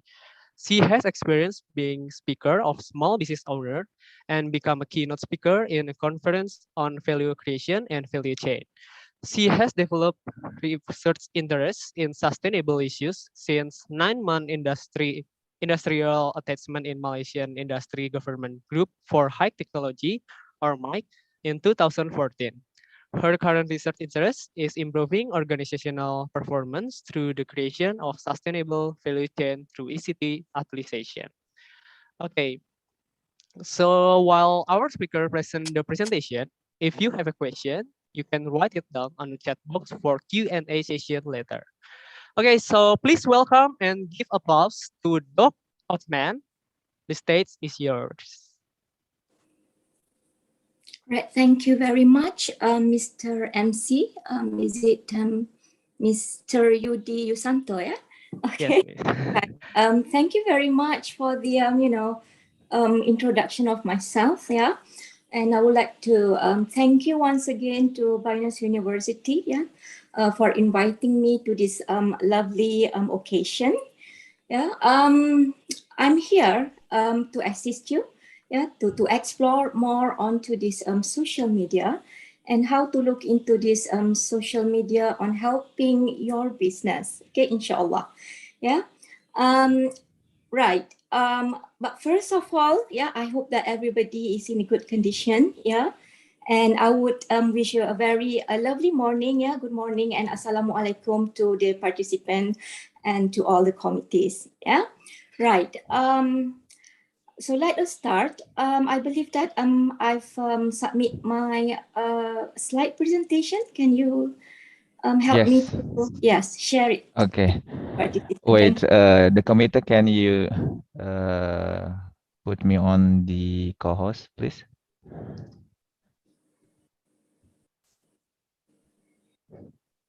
I will share screen for Dr. Ferry. Okay, thank you. Thank you, yeah, Dr. Doni. So Yeah, it's my pleasure. Okay, time is yours. right. Yeah. So as you are aware, I am a colleague of Dr. Hasmila just now. Yeah, same faculty. But I am more onto the marketing area. Yeah, I've been in UTEM more than 10 years already. Okay. And perhaps, yeah, next, Dr. Doni, I believe that maybe Dr. has shown to you where is our university located at, yeah, in this historical Malacca place. Perhaps this is not the first time that you're aware about my university, yeah, so this is how it looks like. Next, Dr. Doni. And this is me, yeah, this is about me. My background, yeah, I'm holding a PhD from Loughborough University, the UK, MBA. I did my degree in the US in marketing and management. And basically this picture is with me and my family and especially my students, yeah, my students or my participants whenever I give talk to them, basically about marketing, digital marketing, social marketing, and such topic. Okay. Yes. Today, my plan, yeah, is to introduce to you, yeah, what is social media. Yeah, perhaps I believe that you know it already, but that is just briefly, just to remind you what exactly is the social media, and then to look into how, yeah, we can develop an effective communication. Yeah, because when we talk about social media, it is one of the promotional tools, yeah, to our customer, and to see how we can effectively communicate about our product and service, yeah, through social media. And then we look into why entrepreneur need social media, and then we will go into conclusion, right? Okay, first, what do we understand about social media? Yeah, I believe that all of us, yeah, basically we know what social media is. Yeah, it is actually a computer-based technology that is aiming at sharing our ideas, sharing our thoughts, sharing information about. Oh, well, when we say about social media, it is more onto the relationship socially. Yeah, I believe that you use it, yeah, between you yourself and your friends mostly, and your family. Yeah, so you will share most of your, can I say, life, yeah, For example, if we go traveling, yeah, if we go to dine in, things like that, we started to snap pictures, yeah, whereabout of ourselves, and then we will post it into this social media, yeah, just to share it with a loved one, yeah, with your friends and family, okay. And talking about social media, yeah, I would say that it is the most critical and important tools nowadays, yeah, whereby it connected people worldwide, yeah, more than 4.5 billion users in around the world. And as stated in the slides in front of you, yeah, the latest one would be Facebook, yeah, with more than 2 billion users, yeah. And I believe that you're familiar with YouTube, WhatsApp, yeah, Facebook Messenger, Instagram, and TikTok. Okay. It is something is not new to us. Yeah. Correct me if I'm wrong, but it's something not new to us in various level of generation in the world. Okay. But the question is, how can, yeah, social media help? This is what I'm going to show it to you today. Yeah. Instead of we just sharing within the loved ones, how can we extend it if we wanted to do business? Okay. Next, Dr. Tony. Why? Why social media? Yeah. So I would like to draw your attention back to this marketing concept. Yeah. I believe that you've understood. When we talk about marketing, yeah, it is not only for us to sell our product. Yes, of course, we want to sell our product. But the big question is, how are we going to sell our product? Yeah? So when we talk about marketing, it is beyond than selling. We need to, yeah, think about what are the value that we want to deliver to our customer. That would be the most important thing. Yeah. So in order for us to create the product, in order for us to create our service, we need to think about, yeah, the superior value that we want to deliver to our customer. Yeah, because at the end of the day, we want to feel the customer wants and needs. Yeah, that would be number one. Number two, when we talk about to sell our product, yeah, of course, first we have to produce our product. And in order for us to produce our product, yeah, we have to think about the parties before it. That what we call a supplier. Okay, so once we produce our product or service, then we have to think about where we want to put our product to sell it, to make sure that people know about our products. And therefore, we need to think about our marketing intermediaries. Yeah. I believe that you know about this retailer, transporter, wholesaler. Yeah. So that would be example of party involved. Yeah. Whenever we've done with our product, then we decided to make sure that the product will be reached to customer and to use intermediaries. We also need to think about, yeah, this would be the most important thing, competitors. Okay. Because bear in mind that, yeah, your product is not alone in the market. Yeah, it's either a similar product, it's either a substitute product. Yeah, either way, okay. It can be viewed as direct or indirect competitor. For example, if you are a fast food owner, yes, your direct competitor would be another fast food restaurant, KFC versus McDonald's. Yes, but we must also look into other type of restaurant operator. Yeah, for example, fast food versus fast food, and then we have these local delicacies restaurants. Yeah, that would be this indirect competitor. Okay, and the third one, yeah, thank you, yeah, to the advancement of the technology. Okay,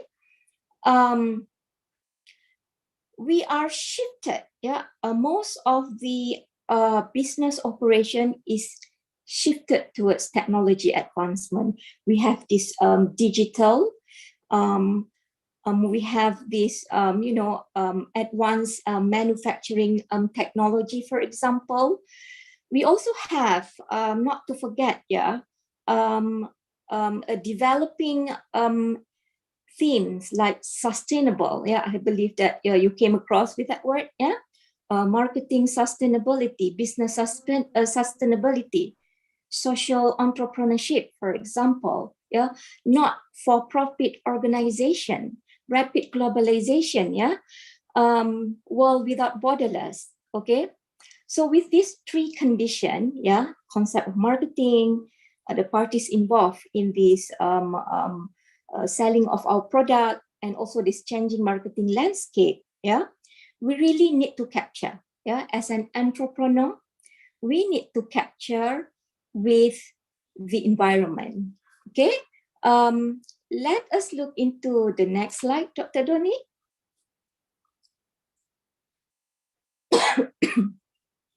Right, the evolution of technology. I've mentioned to you about technology, yeah, during the olden time, yeah, if you remember, or perhaps you never came across with this generation, yeah, but this is how it evolves, yeah, and up till now we have the ICT, okay. Thank you to the ICT that it actually assists the human being in many matters.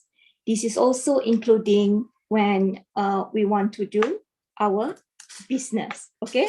So when we talk about business, yeah, and when we talk about how to link it with the technology, yeah, it is either we look into the angle of to produce a product. Let's suppose if you wanted to concentrate on technology-based production, yeah, like the smartphone, okay, like the television, yeah, things like that. We must also look into the angle of marketers, which means that, yeah, as a marketers, yeah, as a seller, as a producer, we might want to use technology, to be specific, this ICT or digitalization, to assist us on how to promote our product. How can we deliver? Yeah, remember when I said about value just now? How can we express the value of our product utilizing ICT? Yeah, how can we promote our product utilizing technology around us? Okay, let us look into the next slide. Yeah, I have a very short video for you about how can digital transform the business.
Right, thank you, Dr. Donny. The video was actually demonstrating about how digitization has transformed the people process towards technology. And as I mentioned before, let's suppose if you are the original equipment manufacturer, OEM, or perhaps you are in the FMCG area, fast moving consumer goods, no matter what kind of business that you are in, okay, as tiny miny as, for example, FMCG, when we talk about to make sure that the goods in and the goods out, because we are talking about fast moving consumer goods, we need to come up with advanced system just to track the movement of the product, because this SMCG, staple foods, for example, the pasta, rice, things like that, it is a highly demanded product, and you can see how a retailer, they came up with this RFID system, just to track the movement of a goods in and goods out. That will be a tiny example. But in the video just now, that would be this OEM, automotive industry. So we can see that robot is starting to replace people. So what's going to happen in the future? So as an entrepreneur, if we want to start with business, we have to look into this angle, on how can we capture this digitalization, to make sure that we can expand further according to the movement of this advanced technology. Okay, but basically, for today's talk, I just would like to share with you about how exactly, you've understood about the movement of technology advancement already, but for a business, I would say a small business, how can we effectively utilize technology, in this context, it would be the social media, to capture with what exactly value that we want to express among our potential buyer, and therefore, I would like to draw your attention on how to develop an effective communication, through the social media. Dr. Donny, next slide. Okay, so next section, let us look into ways, to better communicate through social media. Okay, before we proceed with an effective tool, let us try to go back. I believe perhaps you've already understood what marketing communication is, but bear me for a second. I just want to refresh us again. So when we talk about marketing communication, it means that we are trying to let the people know about our product, to inform them, not only to make sure that they've understood about our product, but also to influence them, to persuade them to buy our product. Okay, and at the same time, we want to remind them that we exist in the market. Okay, this is especially when we talk about marketing communication, because of this changing marketing environment, communication environment. We have a smartphone, for example. We have the advancement of technology, the Wi-Fi, broadband, digital video. We also have this development in advertisement. Later I will show to you about the current movement of advertisement. About how people, or to be exact, the business person, utilizing technology to make their advertisement become more interesting. So this is how they are trying to attract people to know more about their product. And given with the condition that our consumer nowadays, so first is a changing marketing communication environment. Second would be the changing among the consumer. Yeah, consumer behavior, they are always changing. Yeah, they are, they become more I would say good at utilizing technology. Yeah, they have become smarter and smarter. Thank you to this, for example, the internet, people can easily compare one product to another by just using Google, yeah, to search about product. Yeah, and given the condition that the kids nowadays, they are more advanced. Yeah, so kids nowadays, they are teaching the parents, they are teaching the person that is older than them, and because of that, yeah, the older generation, they've started to also utilize internet. Eh? Like, most of the time, yeah, when we talk about, to shop online, especially on platform like Shopee and everything, yeah, I'm not good at it. But Alhamdulillah, my daughter, she's very good at it, and she taught me on that, and now I'm good at it. So those kind of thing, yeah. Of course, yeah, current condition, yeah, given with the technology, however, it creates lots of noise.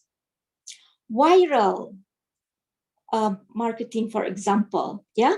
So that would be a tools was actually meant to benefit you, but if you are not happy with product or service of any company, you might want to post it to anywhere in social media, isn't it? So that what we call as noise.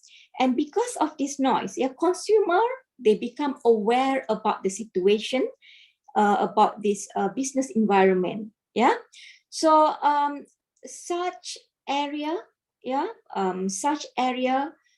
changing of this consumer.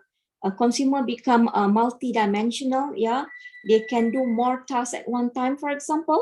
Yeah, and because of that, yeah, from a very conventional multi-channel, yeah, we are now becoming, yeah, to change business towards omni-channel. Everything is centralized. Yeah, I believe that you've experienced shopping online. Yeah, so everything's on the web. Yeah, you can even chat, yeah, with the reps, yeah, live, yeah, through the website, things like that. Yeah, if before this, yeah, one person have to manage few things. Yeah, but now this person sit in the center and will control everything, yeah, from a single click. Okay. Next, Dr. Anu. Right. I just want to refresh you again. Yeah, when we talk about marketing communication, not to forget with this marketing communication mix, or some of us might call it as promotional mix. Yeah. Remember when I said just now that marketing, yeah, one of the reason of marketing is to make sure that we sell our product. But in order for us to sell our product, yeah, we need to make sure that people know about our product. So I believe that you know about this 8 area of communication mix. I'm not going to go through everything. It just I want to show to you social media. So where exactly is this social media? Yeah, it can be direct marketing. It can be interactive marketing. Of course, it is a mode of advertising. Yeah, it can be personal selling. Yeah, everything is in there. And this is especially when we talk about word of mouth marketing, viral marketing. Okay, so social media, yes, is the mode of this direct marketing, but we can integrate everything in. It means that you can create advertisement, your own advertisement, and you use social media to post it. You can create your sales promotion and you can post it into your social media. You can did some events. Yeah, I remembered recently this lady, her cafe It's based in Malaysia. Yeah, Miss Flower Cafe.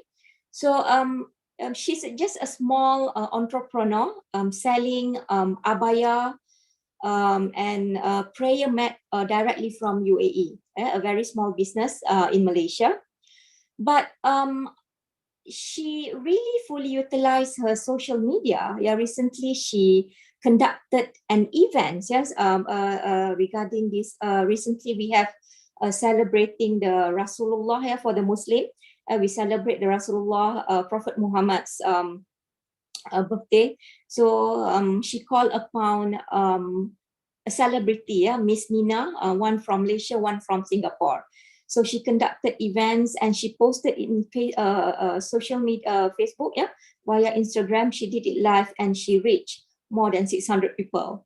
Yeah, see how can you use events via social media to communicate about your company. Okay, next, Dr. Doni. Right. Yeah, having understood what is social media, we now have to really understand about our target audience. Remember, the slides, 2 slides before, I've mentioned to you about changing of this consumer behavior. So what we need to understand is who exactly our target market, to whom we want to deliver our message. So we need to understand whether our audience would be the buyers, a potential. It means that they are not buying yet, but they are potential buyers. The current users, the one who already bought your product, then they want to repeat to buy. Decider looks around you, who will decide to buy? Let's suppose if you are staying with your parents, does your mom or does your dad decide? Let's suppose that you are staying with your spouse, your own family. Is your husband or your wife decide? Or other kids decide?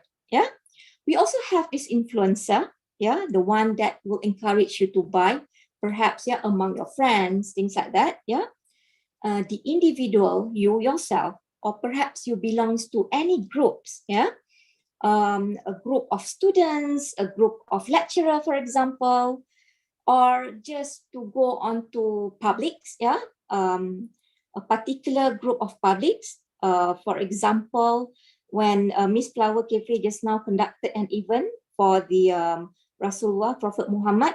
So she targeted, because she is selling the prayer mat for Muslim, so she has this particular public that would be Muslims, or it can be also general publics. It will depends on nature of your product and service, and it is the utmost critical for you to really understand your target audience. Because why? Next, Dr. Doni. Why do we need to know about our target audience? Because we need to develop our objectives. We need to develop our strategy. Without knowing who our target audience is, it is very hard for us to come up with what exactly that we want to put in our social media. So yes, you need some objectives. This Miss Flower Cafe, what exactly is the objective of this event? It's just a Prophet Muhammad celebration, but she decided to do some events, talk, about the history of Rasulullah, things like that. Because by doing that, indirectly people will start to know about her company. We take another example, a bigger one, McDonald's. You know who is McDonald's target market? McDonald's target market, the real target market would be the children. Okay, but you know that children, they cannot drag themselves to go to McDonald's because of they're just tiny little kid. They cannot drive. They don't have money. So what McDonald's did is to come up with menu that is suit with the parents too. So they have this Mac value. They have this what do they call it? For the kids and for the adults. And a McDonald's, what they did, is to contribute to the children's hospital in the US. I'm talking about in the US. Okay. So in a way, yeah, they are contributing some money to the children's hospital.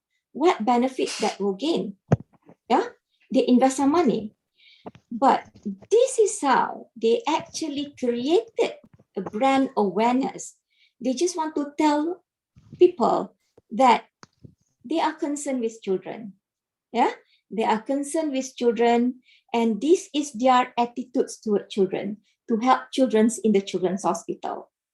Okay, by contributing to the hospital, yeah, indirectly, McDonald's has improved, improved their brand image, improved their reputation, and because of that, people keep on visiting to McDonald's because they know if they visit McDonald's, indirectly they will also contribute to the unfortunate children in the children's hospital.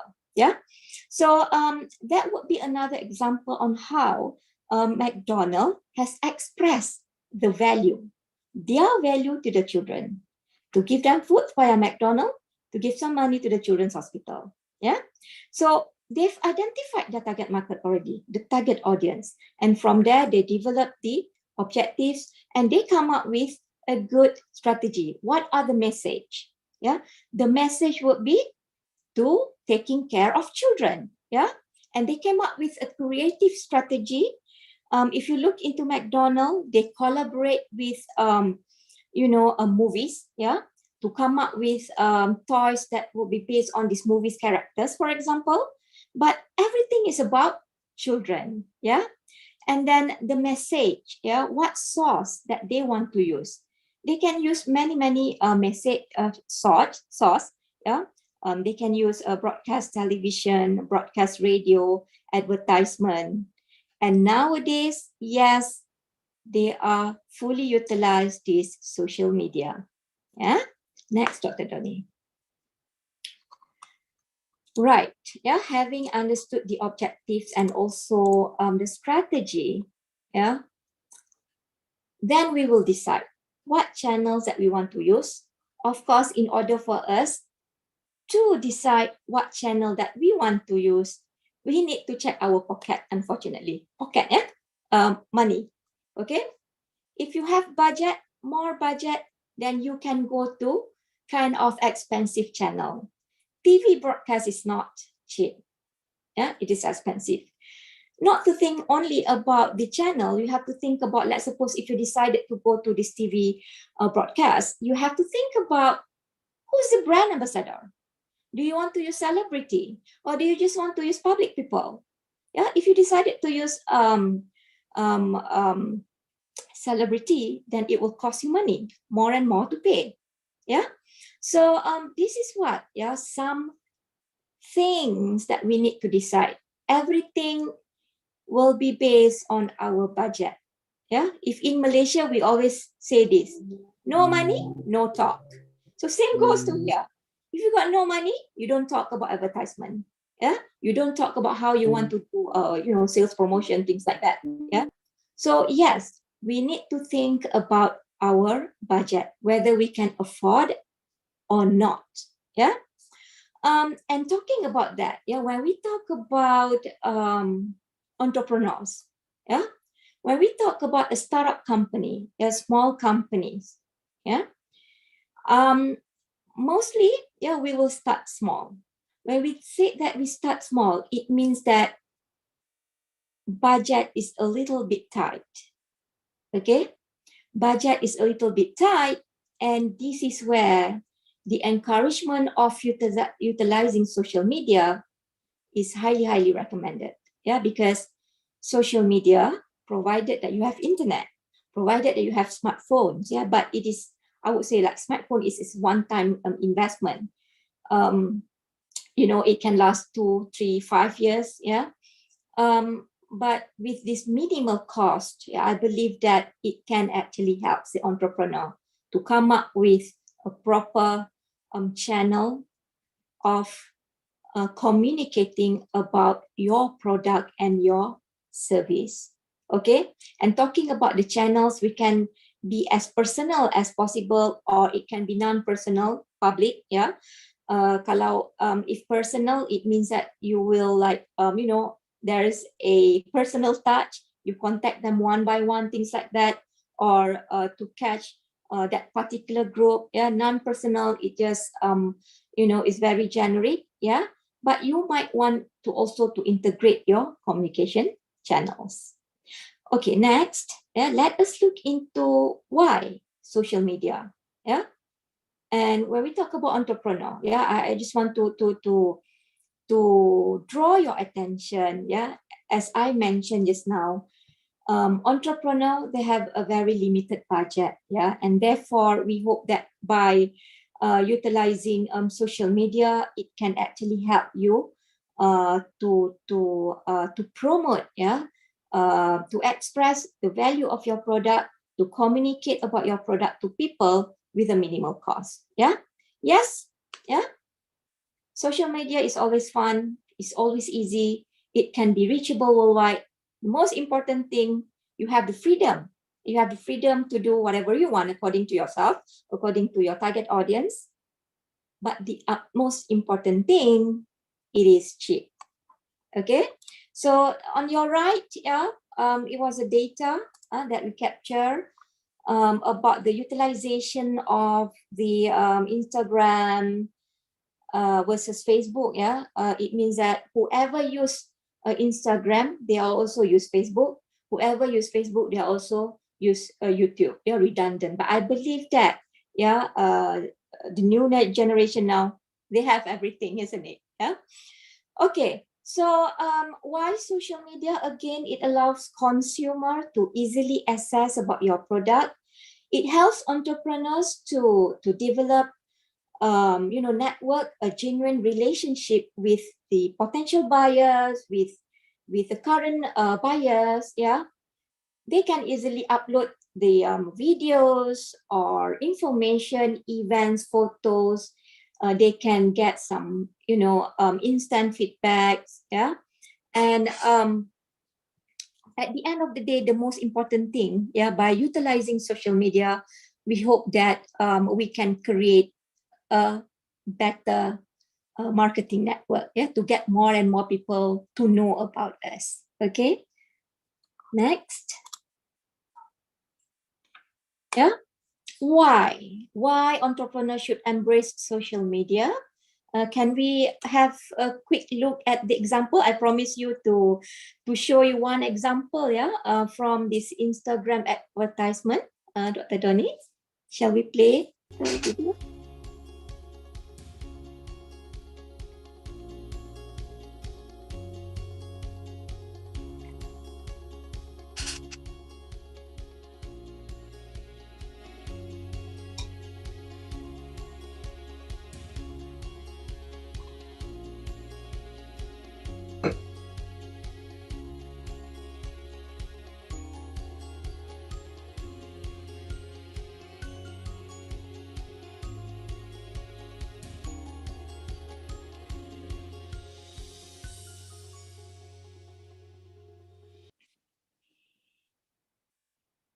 Right, thank you, Dr. Donny. So if you can have a look into the advertisement just now, the hair wavy, the vacuum cleaner, and the fire, everything.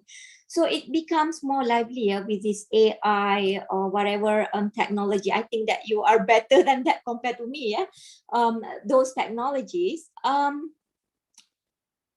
course, the quality of advertising become better and better. It means that you can communicate to your potential buyer in a better way. They can witness with their own eyes about the product movement, about the detail of it. You can even respond on below there, chatting area there. You can respond, you can ask question, the detail about the product and whatnot.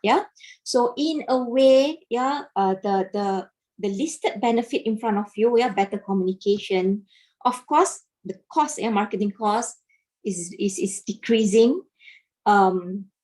In a way, it increases brand awareness. We can improve our search engine ranking, the traffic, more people coming. and of course, increasing sale, yeah, by developing a better brand authority. Okay, for detailed reading, I give you the link here at the bottom there. But let us look into the conclusion on why, yeah, we really need this social media in this current era. Okay, Dr. Donnie? On a bright and sunny morning, Johnny and Joey decide to start a business. They both had some great ideas and went on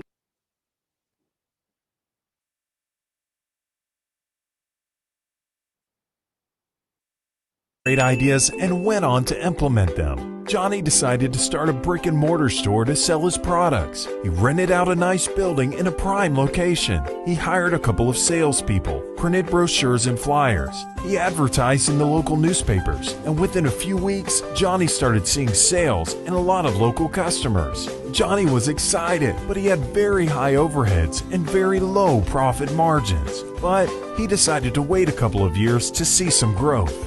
Joey, on the other hand, decided to start an online store to sell his products. Joey got a nice-looking website with a catchy name. He hired a good digital marketing company and outsourced all his online marketing to them. They came up with a strategy to create an online presence. They worked on creating unique and good quality content, implement SEO strategies, and also signed up for pay-per-click advertising. Within a few weeks, Joey started seeing sales and a lot of customers from all over the country. Joey was happy since he had very low overheads and very high profit margins. In a few years, Joey diversified and created more online stores for different products. A couple of years later, Johnny and Joey meet again. Joey tells Johnny about his marketing strategy, and Johnny realizes his mistakes. Traditional marketing can only get you so far. Think local, but act global. Digital and content marketing strategies help reduce your marketing overheads by 39%, thereby increasing your profit margins. All right.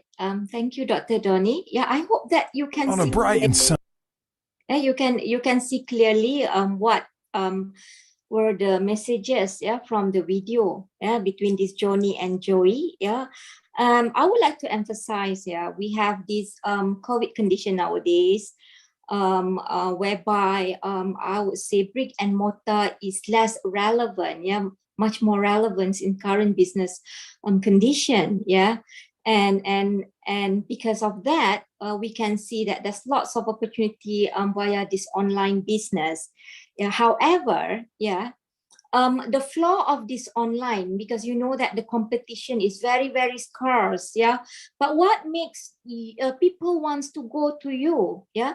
This is where, yeah, I would like to emphasize on the importance of the message that you need to put in your social media. So think wisely, yeah, whenever you want to start your social media, think wisely about the message that you want to communicate to your potential buyers. Yeah, with that, thank you very much. Yeah, I believe that we have Q&A, yeah, Dr. Donnie or the Mr. MC. Yeah. Okay, thank you, Dr. Man, for your insightful presentation. Okay, so now we are going to Q&A session for 15 minutes. So if you guys have a question, you can put it on the chat box or you can raise hand and speak to the speakers directly. Okay, now, so there is a question.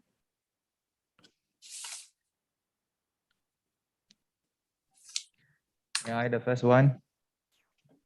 Okay. Yes. I'm actually a lecturer from the digital marketing. You know, Ferry. Yes. You know me so well, but sometimes I'm just distinguished with my student when they also asking me about SMA, just start and a bit for a money. Then how to start the social media? They're also asking about that, how to start the social media when we just start in SMA. You know, SMA is small, medium enterprises, and they not help many a lot. And should we put some advertisement or any for the social media? Maybe you can give the example the SMA from the Malaysia, how they can be reached of social media for the SMA. Thank you. Right. Thank you very much for the question. So yes, yeah, I did emphasize when the slide by Jack just now, I did emphasize that when we talk about this small and medium enterprise, we have very lower budget, and then I did mention that for a social media, a tiny money thing that you need is just a smartphone. So talking about smartphone, I think everybody can afford it. Yeah, it's either you buy it a lump sum, or you can collaborate with the network to pay it, monthly. Comes with this internet service provider. Yeah, that's all we need. That's all we need. However, goes back to how we want to attract people. Yeah. Of course, we cannot afford to come up with gigantic, lavish kind of advertisement like the one that I've shown you, the Instagram now. That one you have to use some agent, to make sure that the fire is, the hair wavy and whatnot. There's some technology, but this is where when I emphasize about what exactly the message that you want to deliver to your potential buyer. It means that by utilizing perhaps let's suppose I can see that many of entrepreneurs in Malaysia, for example, bakers, so what they do, just a homemade bakers, they start with this homemade baker. So what they do is to use a smartphone again, to capture a nice picture of whatever they buy, they bake, cuppies, for example, or cakes or something, So you just snap the picture and you post it, and then you can also snapshot the comment. So that would be, I would say, will cost, you just an effort to snap a nice picture and to do a snapshot with the feedback of your customer and put it. If you have, for example, WhatsApp, you can just put in the status. This is a common example that I can say, I can tell you is happening in Malaysia. I have few friends who is in the bakers as well. They put in the status, not only that, whatever service, gardening, for example. I have this one gardener, just a gardener, just an individual gardener. He don't have any company. We are talking, an individual. So what he did is just to snap a picture of the houses that he did the gardening, post it in the status. As simple as that.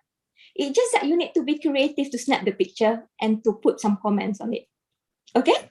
I hope it helps. Okay. Just give some engagement with the customer also. Yes. It will be encourage our business. Okay. Thank you so much, Dr. Ferry. You're welcome. Yeah. Right. Okay. Next we have a question from Wenda. She asked, okay, good morning, ma'am. When we talk about marketing, we can't separate it from copywriting. So can I ask for some tips for writing a copywriting? Copywriting. Yes. Right. So you want some example? Sorry, is it example? Sorry, Wenda? Yeah, Wenda, tips. Can you elaborate more on your question, maybe? You can turn on your microphones. I asked for some tips to writing. Right.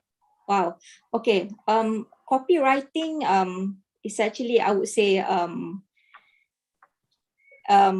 we need some expert on that when we talk about this copywriting. Because when we talk about copyright, it means that you really have to come up copyright is actually a legal thing. Yeah. So when we talk about entrepreneurs, it is kind of hard to say. If I give an example like this gardener just now, because he's just individual, he don't have the company and whatnot.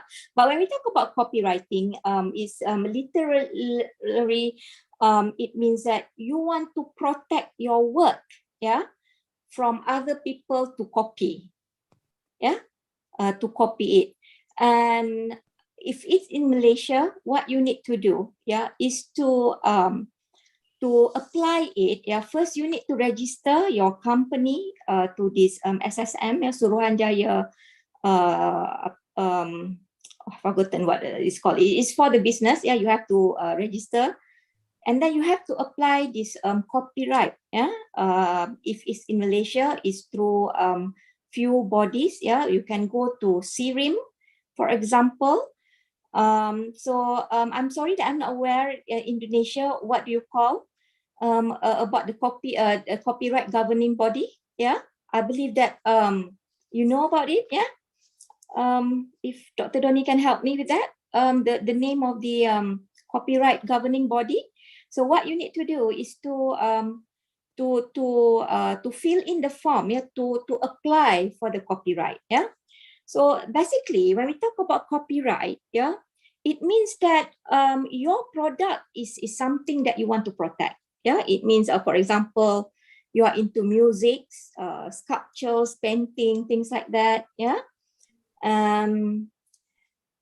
So I would say you have to license it. Yeah, to apply it properly. And once you apply and get approval, then no one can have the right to your product. Yeah, is that what you're asking for? Yeah, the tips for a copyright. Yeah. Okay, I think Dr. Ferry, sorry. Yeah. How about the copywriting? This is the first one is copyright from the Indonesia is HKI, you know. But how about the copywriting for the content? Copywriting for the Copywriting. I thought it's copyright. Sorry. Okay. So the yeah, tip for copywriting. Copywriting. Okay. Copywriting is basically is the content of the advertisement that we want to do. Oh, okay. I'm really sorry. Yeah, it sounds the same. Okay. So when we talk about copywriting, I would say it applies more or less with the communication tips that I gave you just now. Yeah. Because it is all about what you want to write in it. Yeah. So of course, we need some creativity on what we want to put. Yeah. What are the ideas that we want to put in the content? Okay. For example, yeah, you can come up with the easiest way, I would say, to come up as a storyteller.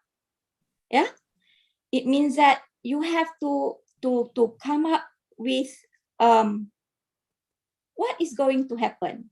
What is the introduction about the product? Yeah, you might want to put some scenario. Yeah, and this scenario, sometimes it can be a good scenario. Sometimes it can be a bad scenario. Yeah. So that would be the story's goals. Yeah? Put it as in a story. So you start with a situation, a bad one or a good one. So whatever it is, whatever condition, next would be what's going to happen next. If the situation is a bad one, how can your product tackle the bad things? How can your product tackle the good things? Do you get me, Wendy? Yeah. So I would highly encourage you to come up with a storyline first. Yeah. Of course, to get a piece of paper and a pen to scribble and scribble and scribble. Yeah. Do like, mind mapping, what comes first, what comes next. Yeah. But of course, as I mentioned earlier, is to understand who exactly your target audience. Yeah. Because your content should meet with this target audience. Yeah. And of course, in order for you to do copywriting, yeah, you need to have some writing techniques. Okay. If it is in Bahasa Indonesia or in English, yeah, so you might have need to improve, yeah, the way of your writing skill on how you want to sell the idea. Yeah. So the one that I gave just now, example, to come up with a storyline, to come up with a situation, yeah, whether it's a bad situation, whether it's good situation, it's always can attract people. Okay, Wendy, I hope that it's answered your question.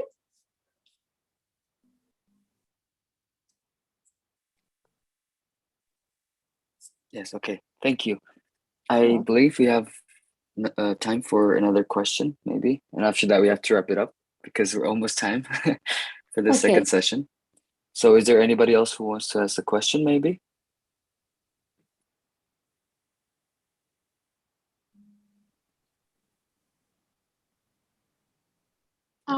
Can I ask a question? Okay, Natswa. Okay. Greetings, Dr. Ferry. My name is Najwa Sheila. Yeah, Najwa. So you mentioned earlier about the ease of digital marketing can allow us to have more potential customers. And I believe that in a business perspective would be very great for our business. But I noticed that there is a case where increasing number of diverse buyers made certain high-end brands to actually lose their brand image. And I think sooner or later, they will have to shift their marketing segment to whichever fits them best. And is there any way that you would advise us to use social media in a means that we can have both the ease of marketing, but not lose our, retain our brand image, to not lose the initial marketing segment that we already put for our brands? Right. Thank you so much, Najwa. Yeah. So in that context, yeah, even though that you are high-end product manufacturer, yeah, a branded one, yeah, this is where, yeah, we need to catch, yeah, we need to catch with the technology, yeah. We've understood that consumer evolves, yeah, consumer are changing, okay, and they also need to catch with this social media, and how can they remain to attract people around them. And when we talk about this branded product, yeah, a high-end luxury product, yeah, they have their own target market, isn't it? Yeah. See what happened with an expensive product like Omega watch, things like that. Yeah. Can you really get the advertisement anywhere? Okay. But of course, yeah, they cannot remain with that because since consumer is changing, yeah, and consumer have the buyer power has been increased, and I would say this is where they need to remain innovative. Yeah, is either to come up with a better product. Yeah. If you can see, for example, handbags. Yeah, I'm a lady, so I need to talk about handbags. Yeah, if last time, yeah, all those branded handbags, yeah, the color is like kind of dull, things like that, chocolate or black. Yeah, but what happened nowadays? Yeah, striking colors, things like that. So first, you need to attract people with the to improve your product range, okay? And then, yes, of course, you need to come up with a better social media advertisement, yeah? This is how you need to differentiate, yeah, between you and a small business. Even though you are utilizing social media, but you need to do it professionally, yeah? Your advertisement through social media, yeah, must be a better quality one. Okay, 3D. Yeah, for example, it applies a 3D. Like suppose, you know, this handbag, we can easily look inside of the handbags. Yeah, it moves around, things like that. Yeah, so the advancements of advertisement via social media, they can do that. Yeah, in order for them to make sure that they will still protect their brand and to attract more and more customer. Okay, Najwa, right? Thank you so much, Doc. Okay, you're welcome. Okay, thank you so much, Doc Othman, for the very intuitive presentation and also the Q&A session. But unfortunately, we have to move on to the next session.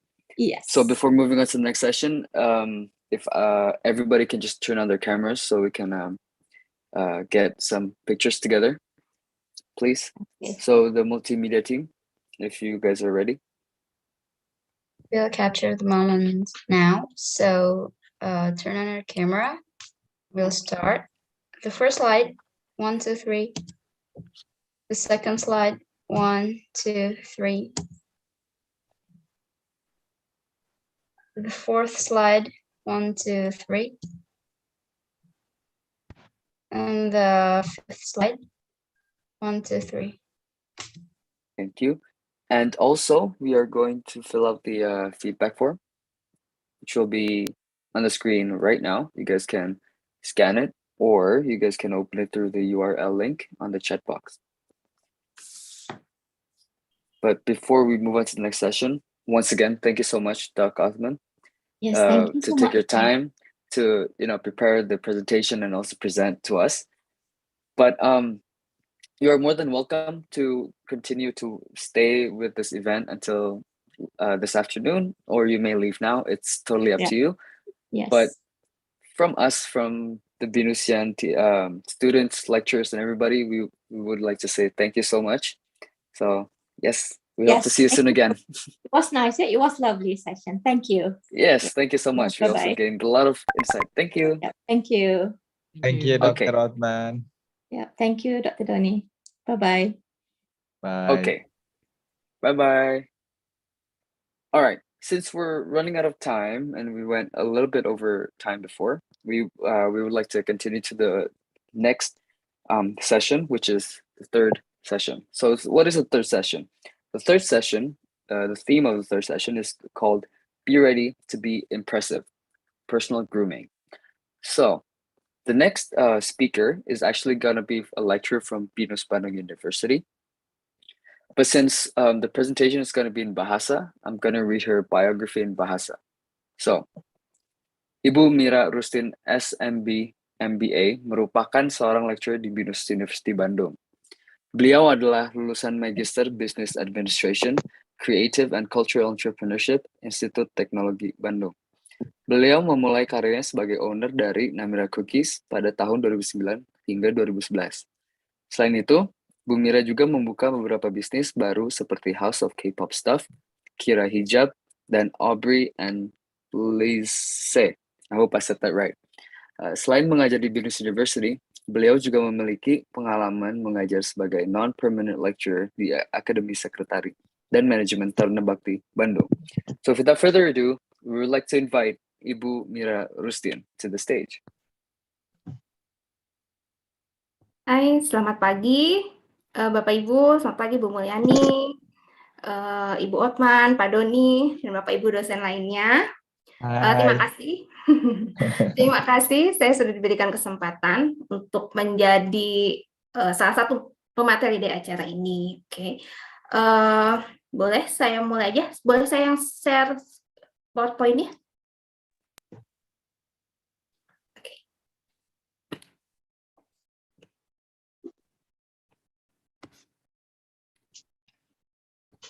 Oke, jadi kita mulai aja ya. Topik yang akan saya bawakan hari ini adalah mengenai personal grooming. Gitu. Apa itu personal grooming? Kita akan bahas di slide berikutnya. Oke, kalau ini tadi udah ya kurang lebih pengenalan mengenai saya udah. Gitu. Jadi kita langsung ke materi aja ya. Oke, ini yang kita akan pelajari hari ini adalah ini, yaitu nomor 1, apa itu personal grooming? Lalu, kenapa sih kita harus personal grooming? Lalu, intinya dari personal grooming itu apa? Dan juga fashion tips dan fashion tips untuk pria dan wanita. Gitu. Nah, ini personal grooming. Sebetulnya personal grooming itu adalah bagaimana kita mendevelop diri kita inside dan outside. Jadi personal grooming itu mencangkup bagaimana kamu mendevelop diri kamu inside dan outside. Inside-nya itu misalnya bagaimana kamu memperbaiki manner kamu, communication skill, yang itu sudah disampaikan ya oleh Miss Desi kemarin. Nah, untuk yang saya sekarang personal grooming-nya lebih berfokus ke bagaimana kamu mendevelop penampilan kamu yang outside-nya gitu.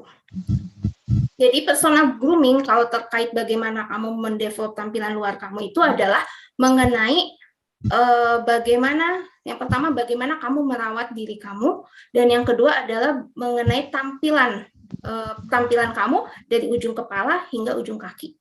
Itu sih. Jadi intinya adalah bagaimana kamu membuat diri kamu bersih, terawat, dan penampilan kamu rapi. Itu intinya. Tapi ingin saya garis bawahi dulu ya, bahwa personal grooming itu tidak berhubungan dengan berat badan kamu, seberapa tingginya kamu, ataupun warna kulit kamu. Gitu. Lalu juga kalau kita mau memaintain penampilan kita, bukan berarti kita harus selalu mengenakan branded stuff, bukan. Karena goals-nya itu adalah kamu berpenampilan sesuai dengan occasion-nya dan rapi. Dan itu bisa dilakukan, nggak harus selalu pakai branded stuff. Okay. Dan goals dari personal grooming adalah bukan supaya kamu tampak perfect. Jadi kamu menghabiskan waktu berjam-jam gitu supaya untuk tampak perfect, bukan. Jadi personal grooming itu yang terkait penampilan itu adalah bagaimana kamu bisa membuat diri kamu maintain your personal hygiene, bersih, lalu merawat diri, dan penampilan kamu rapi. Itu sih intinya 3 itu. Ya. Tuh. Terus, oke. Apa benefitnya dari personal grooming?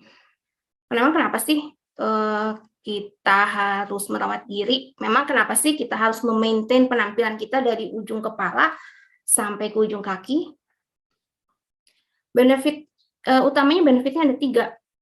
Karena personal grooming itu akan membantu menentukan kamu ngerasanya kayak gimana mengenai diri kamu. Gitu. Terus juga personal grooming akan mempengaruhi bagaimana penilaian orang lain terhadap kamu. Dan tentu saja itu tuh tidak dipungkiri di dalam realitanya, itu akan penampilan kamu akan berpengaruh terhadap personal life kamu, karir maupun image kamu sebagai business owner. Sekarang kita lihat satu persatu ya dari benefitnya. Oke, gini. Kalau kita sudah bersih, terawat, dan rapi, itu tuh akan mempengaruhi, kita akan menilai diri kita sendiri jadi lebih baik. Itu mempengaruhi mood kita. Gitu. Itu membantu membuat kita jadi feel good about ourselves. Gitu. Nih. Kalau kamu udah bersih, udah merawat diri, udah rapi, biasanya confidence kamu meningkat, bahkan self-esteem juga bisa meningkat. Gitu. Terus juga mood kamu jadi membaik. Mood kamu jadi membaik, yang tadinya pikirannya ruwet juga, coba kalau kalian pikiran ruwet, mandi terus dirapikan diri, pikiran kamu akan bisa berpikir lebih jernih. Kalau udah kayak gitu kan kita lebih semangat menjalani hari. Kalau kita memulai hari kita sudah dalam keadaan bersih, terawat, dan rapi, kita akan merasa lebih siap deh untuk melakukan aktivitas apapun di hari itu, hingga akhirnya kita jadi lebih produktif. Nih, coba gini deh, kalian bandingin. Kalian coba gitu ya, satu kali aja, ketika kalian kuliah yang pagi jam 7.20, bandingin ketika kalian mulai kuliah jam 7.20 dalam keadaan kalian baru bangun tidur, dengan kalau kalian sudah membersihkan diri, sudah merapikan penampilan kalian. Bandingin gimana nanti apa yang kalian rasakan pada saat sedang menerima pemaparan materi dari dosen. nanti bisa lebih optimal mana coba untuk kalian? Coba kalian bandingin deh. Karena gini loh, kalau kita udah feel good about ourselves gitu, biasanya kita jadi lebih semangat. Kalau udah lebih semangat apa? Kita lebih produktif. Itu.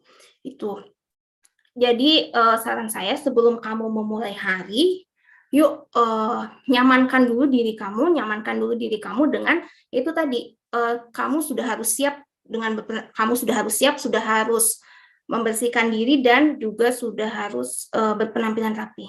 Coba rasain deh sekali aja ketika mulai kelas yang jam 7.20 pagi dalam keadaan kalian udah ready. Nanti kalian lebih semangat nggak ketika menerima pemaparan dosennya?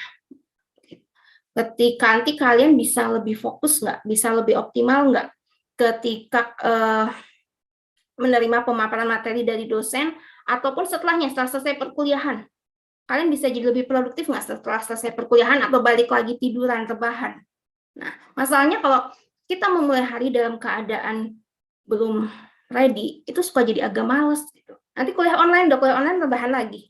Gitu kan. Nah, coba makanya sebelum kuliah yang pagi, saya sarankan sih kalian udah ready dulu ya, supaya nanti maksimal pas belajarnya, terus setelah perkuliahan online juga kalian jadi produktif, nggak balik lagi rebahan. Gitu. Terus yang kedua, nah tapi gini, kan sekarang lagi tren self love ya. Tapi gimana dengan self love? Kalau saya personal grooming, apa artinya saya nggak self love? Begini, self love itu kan kita menerima diri kita padanya, fisik kita, kondisi mental kita, dan yang lain. Tapi apakah ketika kita menerima diri kita apa adanya, itu tuh artinya kita tuh jadi, ya udahlah, emang saya mah begini, segini adanya, udah biarin aja, nggak usah rapi, nggak usah apa, kan enggak ya, gitu kan? Hati-hati, terkadang ada orang-orang yang berkedok self love, ya udah emang saya sih kayak gini orangnya. Padahal sebenarnya dia enggan aja sih untuk melakukan personal grooming. Kan tadi sudah saya katakan bahwa personal grooming itu tidak terkait dengan bentuk tubuh kita. Ya, itu tidak terkait dengan bentuk tubuh kita. Jadi mau bentuk tubuh kita seperti apapun, kita warna kulit kita seperti apapun, kita tetap harus melakukan personal grooming. Malah kalau menurut saya pribadi, personal grooming itu adalah bagian dari self love. Bagian dari bagaimana saya mencintai diri saya, bagaimana saya menghargai diri saya, dan juga sebagai bentuk terima kasih terhadap Tuhan, kepada Tuhan untuk tubuh yang sudah diberikan untuk saya. Gitu. Kadang kita suka gini ya, aduh kayaknya nggak enak deh, sakit hati, misalnya kita ada orang yang memandang rendah kita karena penampilan kitanya nggak rapi, misalnya, berantakan kayak gitu. Padahal, itu bukan dia loh yang bikin kita nggak menghargai kita, tapi kitanya sendiri yang bikin kita sendiri yang membuat orang lain jadi tidak menghargai diri kita melalui penampilan kita yang mungkin berantakan atau seenaknya kayak gitu. Jadi bukannya dia yang nggak menghargai kita, tapi kitanya loh yang membuat orang lain jadi nggak menghargai kita. Tuh. Jadi bagaimana mungkin kamu mau minta orang lain untuk menghargai kamu kalau kamunya sendiri tidak menghargai diri kamu. Nah, kalau menurut saya gitu, personal grooming itu kalau kamu sudah bersih, terawat, dan juga berpenampilan yang rapi, itu juga salah satu cara saya menghargai diri saya. Gitu. Dan salah satu cara saya menghargai orang-orang yang saya temui. Kan kasihan dong ya kalau kita ketemu sama orang yang dia mungkin terganggu dengan penampilan kita, gitu kan. Tuh. Nah, terus personal grooming itu akan benefit kedua dari personal grooming adalah personal grooming itu akan berpengaruh terhadap bagaimana orang lain menilai kamu. Gitu.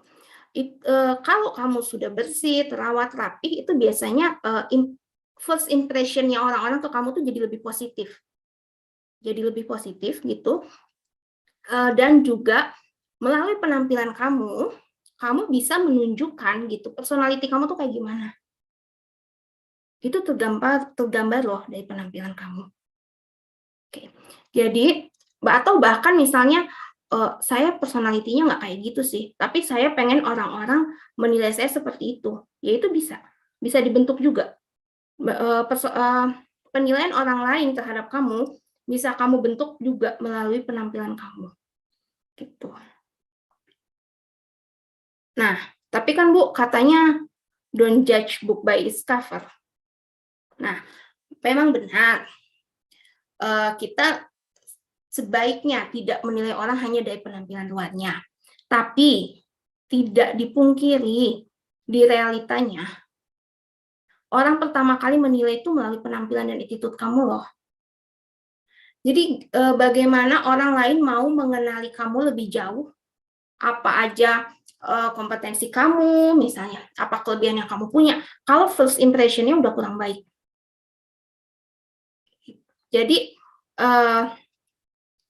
kalau personal grooming itu bisa menjadi pintu awal supaya nanti orang lain mau mengenali kamu lebih jauh lagi, karena first impression-nya aja udah baik. Kan kita nih gitu ya, kalau first impression-nya udah kurang baik, biasanya kita suka udah nggak mau kan tahu lebih jauh mengenai orang itu.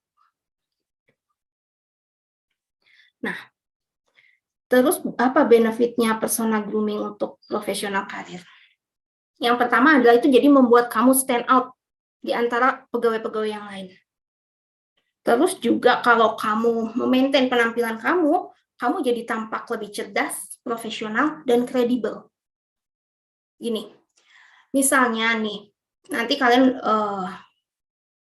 baru, kan ini dari beberapa jurusan ya, misalnya nanti kalian sudah lulus, kalian kan masih fresh graduate ya,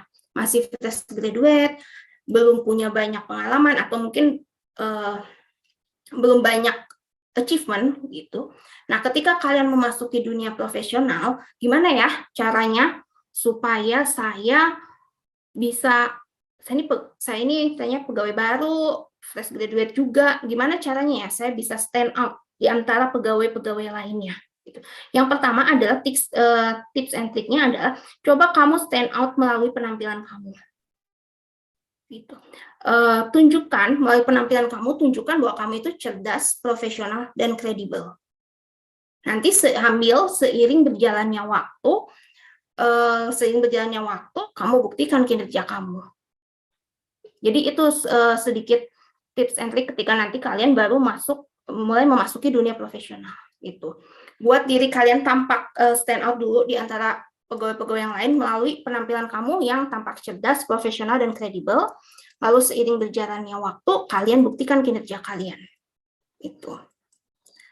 Lalu juga gini, kalau biasanya perusahaan-perusahaan itu mereka punya company rules-nya tersendiri terkait personal grooming, terkait bagaimana pegawai-pegawainya harus berpenampilan, terutama ketika pegawainya itu berhubungan langsung dengan customer dan mau nggak mau kamu harus ikuti gitu. Biasanya ada trainingnya tersendiri, dan juga kalau kita nggak ngikutin biasanya kita kena tegur gitu ya.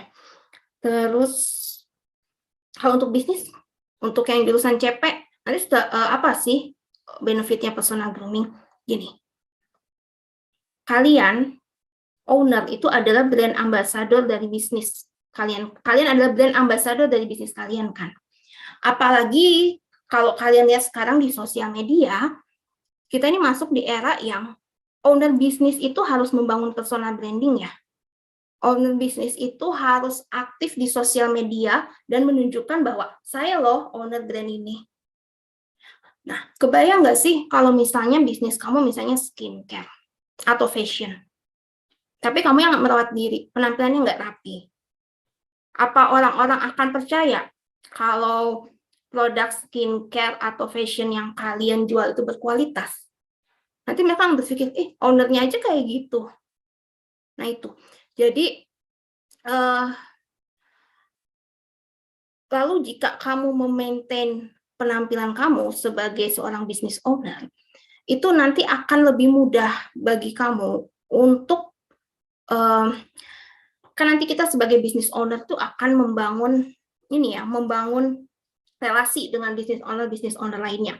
Kalau kita memaintain penampilan kita, nanti impression dari kolega-kolega kita itu menjadi lebih positif. Dan biasanya kalau kayak gitu, jadi mereka akan kita lebih mudah untuk menjalin kerjasama. Atau juga misalnya ketika kalian pitching nanti, kalau nanti penampilan kaliannya sudah tampak cerdas, profesional, dan kredibel, mereka kan akan jadi lebih yakin untuk berinvestasi ke bisnis kalian gitu. Karena pernah loh begini, waktu itu saya dengan beberapa teman saya, lalu kami sedang kumpul-kumpul, berbicara apa ada kemungkinan untuk bekerja sama bisnis kayak gitu. Lalu ada ini loh, ketika kami berbicara bahwa mungkin ya kerjasama bisnis ini sama misalnya si A gitu, waktu itu sama si A. Nah, terus ada yang bilang begini, salah satu rekan saya, dia dia penampilannya berantakan loh, itu kerjanya juga berantakan. Saya nggak mau berbisnis dengan dia. Iya dong, karena kan kita kerjasama tuh berarti kita investasi ya. Kalau sampai nanti dia kerjanya berantakan, uang kita hilang kan? Nah itu makanya itu berpengaruh loh. Kenapa? Karena loh dianya pribadi aja udah berantakan, berarti biasanya orang seperti itu kerjanya juga berantakan, nggak terstruktur. Dia karena dianya sendiri nggak terbiasa rapi, mau gimana dia kerjanya rapi. Itu. Lalu pernah dulu saya berbisnis t-shirt, saya sedang mencari vendor sablon. Saya datangi vendor-vendor satu persatu. Ada salah satu vendor yang ketika saya datangi, saya bertemu dengan vendor tersebut, saya datangi tempat produksinya, ya memang penampilan vendor tersebut kurang rapi. Saya lihat tempat produksinya juga kurang rapi, seperti belum dicat, belum apa, masih kurang rapi. Waktu itu saya sempat dalam hati yang, ini kayaknya nggak akan rapi nih, gitu. Karena saya lihat, maaf penampilan orangnya begini, tempat produksinya kayak gini, aduh ini kayaknya nggak akan rapi deh. Tapi saya paksakan waktu itu, ayo udah nggak apa-apa deh, sablon di situ, dan benar hasil sablonnya nggak rapi. Nah, jadi itu bagaimana serapi apa penampilan orang tersebut gitu, atau serapi apa tempat kerjanya, tempat produksinya, itu akan nanti kamu bisa dapat gambaran dari situ kurang lebih nanti seberapa rapi ya, seberapa bagusnya, seberapa berkualitasnya produk yang dia hasilkan. Gitu. Tuh. Terus juga, nah sebenarnya esensinya dari personal grooming itu apa sih? Kan tadi ini benefit-benefitnya dari personal grooming. Kalau untuk wanita, esensialnya dari personal grooming adalah pastinya maintain your hygiene. Shower daily, brush your teeth, terus juga kukunya dirapikan. Kalau misalnya mau panjang, kukunya mau panjang, diperhatikan kebersihannya. Lalu juga lebih baik kalau kukunya panjang, akan lebih baik sih kalau pakai pewarna kuku. Gitu. Terus, pay attention to your face, skincare. Ya, pakai skincare, lalu juga bermake up. Bu, tapi kan saya masih muda, Bu. Ya, make up-nya kan bisa disesuaikan dengan usia kalian dan occasion. Gini, jadi gimana ya Bu ya? Apa saya harus ngikutin tren make up saat ini? Enggak. Personal grooming bukan berarti kalian harus selalu mengikuti apa yang sedang jadi tren saat ini. Misalnya kalian harus selalu mengikuti personal grooming itu bukan berarti kalian harus mengikuti tren make up saat ini atau harus mengikuti tren fashion saat ini, bukan. Karena intinya adalah penampilan kalian harus rapi gitu kan. Nah, terserah kalian, tergantung kalian sukanya make up yang seperti apa. Apakah kalian lebih suka make up yang ala-ala Korea atau mungkin ala-ala Hollywood, dan juga make up-nya pasti disesuaikan dengan usia kalian dan juga occasion-nya. Tapi itu lebih baik daripada nggak pakai make up sama sekali. Gitu. Karena gini loh, nanti akan ada kondisi-kondisi di mana kita tidak bisa menunjukkan kalau misalnya kita lagi not feeling well. Contohnya, kita lagi nggak bisa menunjukkan kalau kita ini sakit.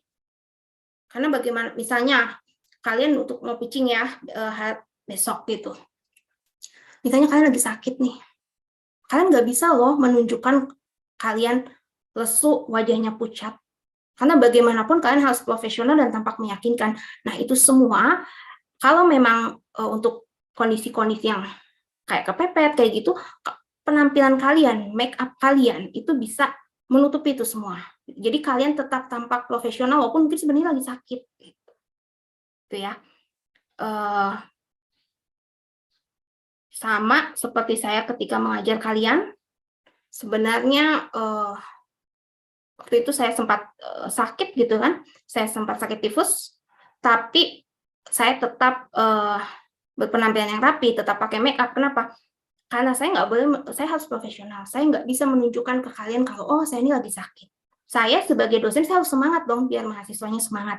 Nah, salah satu caranya kalau memang kita ada di kondisi-kondisi yang nggak bisa loh menunjukkan kalau kita ini lagi sakit, karena kita harus tetap profesional, penampilan kita dan makeup itu dapat membantu untuk menutupinya, gitu.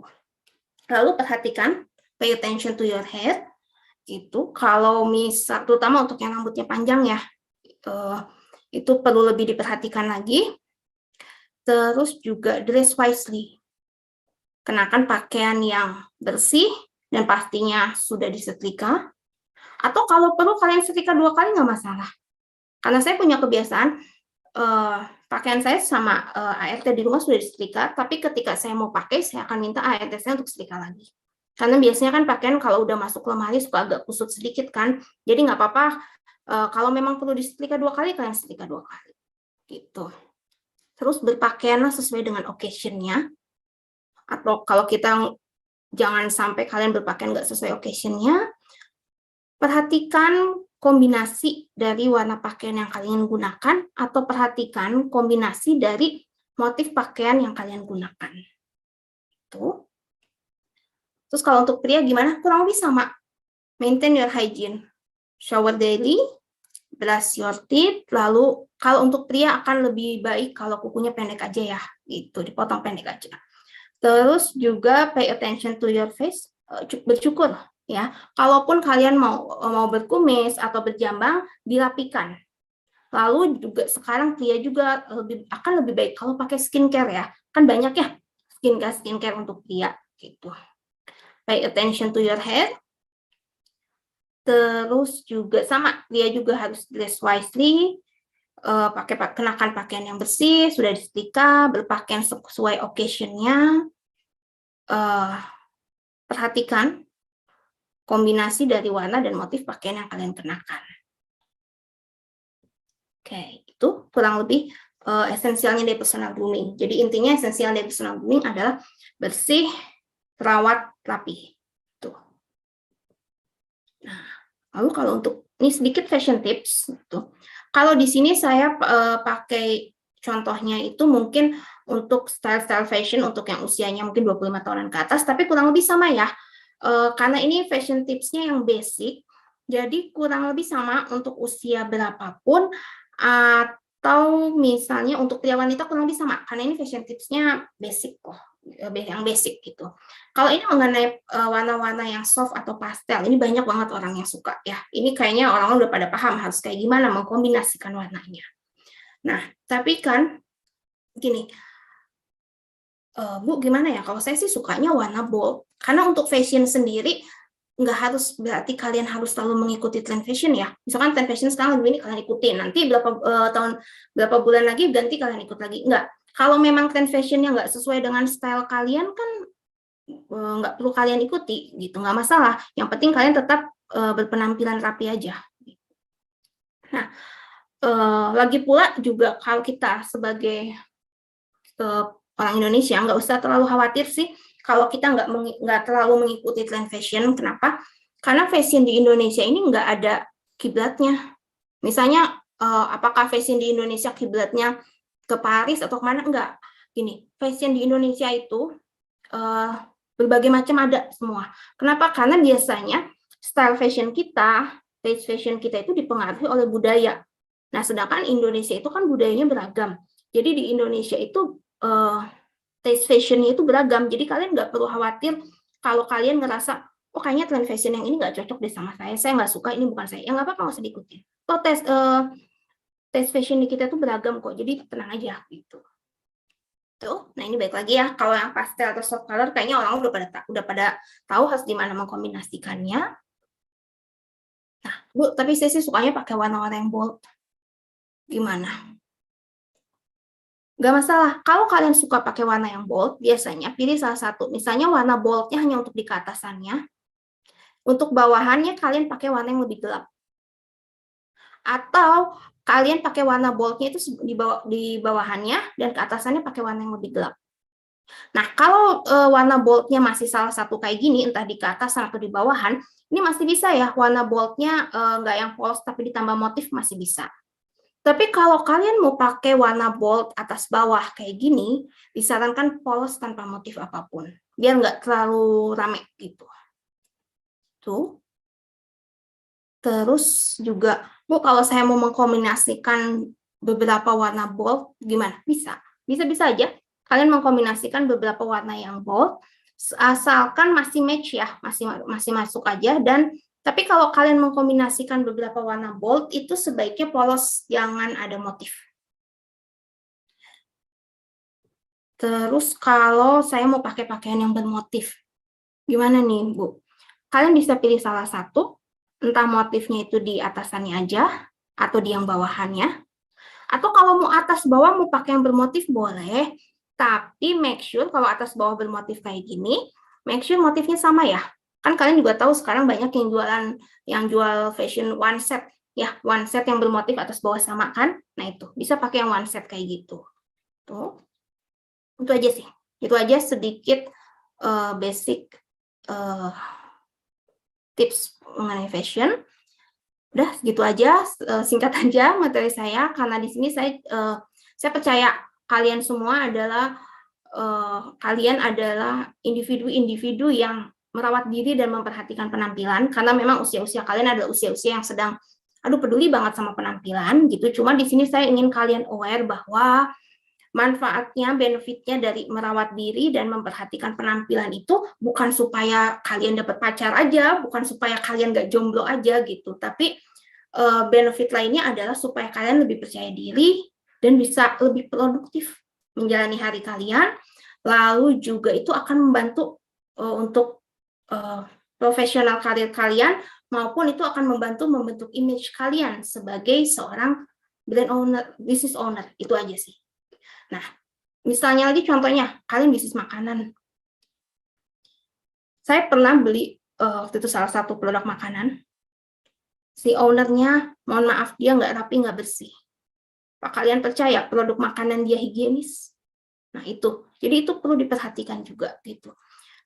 Karena kalian yang jurusan creative plannership itu akan menjadi seorang entrepreneur, jadi persona grooming itu akan berpengaruh terhadap image kalian sebagai business owner. Ataupun jurusan lainnya nanti misalkan setelah lulus akan kerja, persona grooming itu bisa membantu kalian untuk memasuki dunia profesional dengan lebih mudah gitu. Karena kita sudah menciptakan first impression yang baik dari para rekan kerja kita, baru setelahnya kamu buktikan kinerja kamu. Gitu sih. Oke, itu aja materi saya. Terima kasih. Ya, udah, silakan Glenn. Hi, Bu. Thank you so much for the presentation. Okay, so we can enter the question and answer session.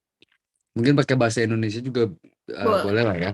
Lebih mungkin buat ngobrol juga sama anak-anak yang lebih nyaman juga kali ya.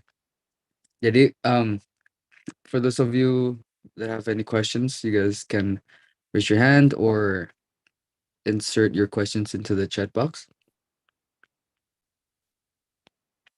Atau Okay, mungkin I kalau see William. okay. William, are you raising your hand before? Okay. Okay. Okay, thank you Kak Yudi dan juga Kak Glenn. Hello Kak Mira. Hai William.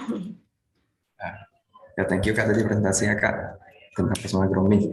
Aku mau nanya sih Kak gini, kan memang benar sih penampilan kan juga orang ngejudge kita kan kalau misalnya kita ketemu sama orang memang itu yang pertama sih. Tapi kan itu bukan yang terutama ya kalau misalnya kita lanjut lagi ya kalau di relationship ya.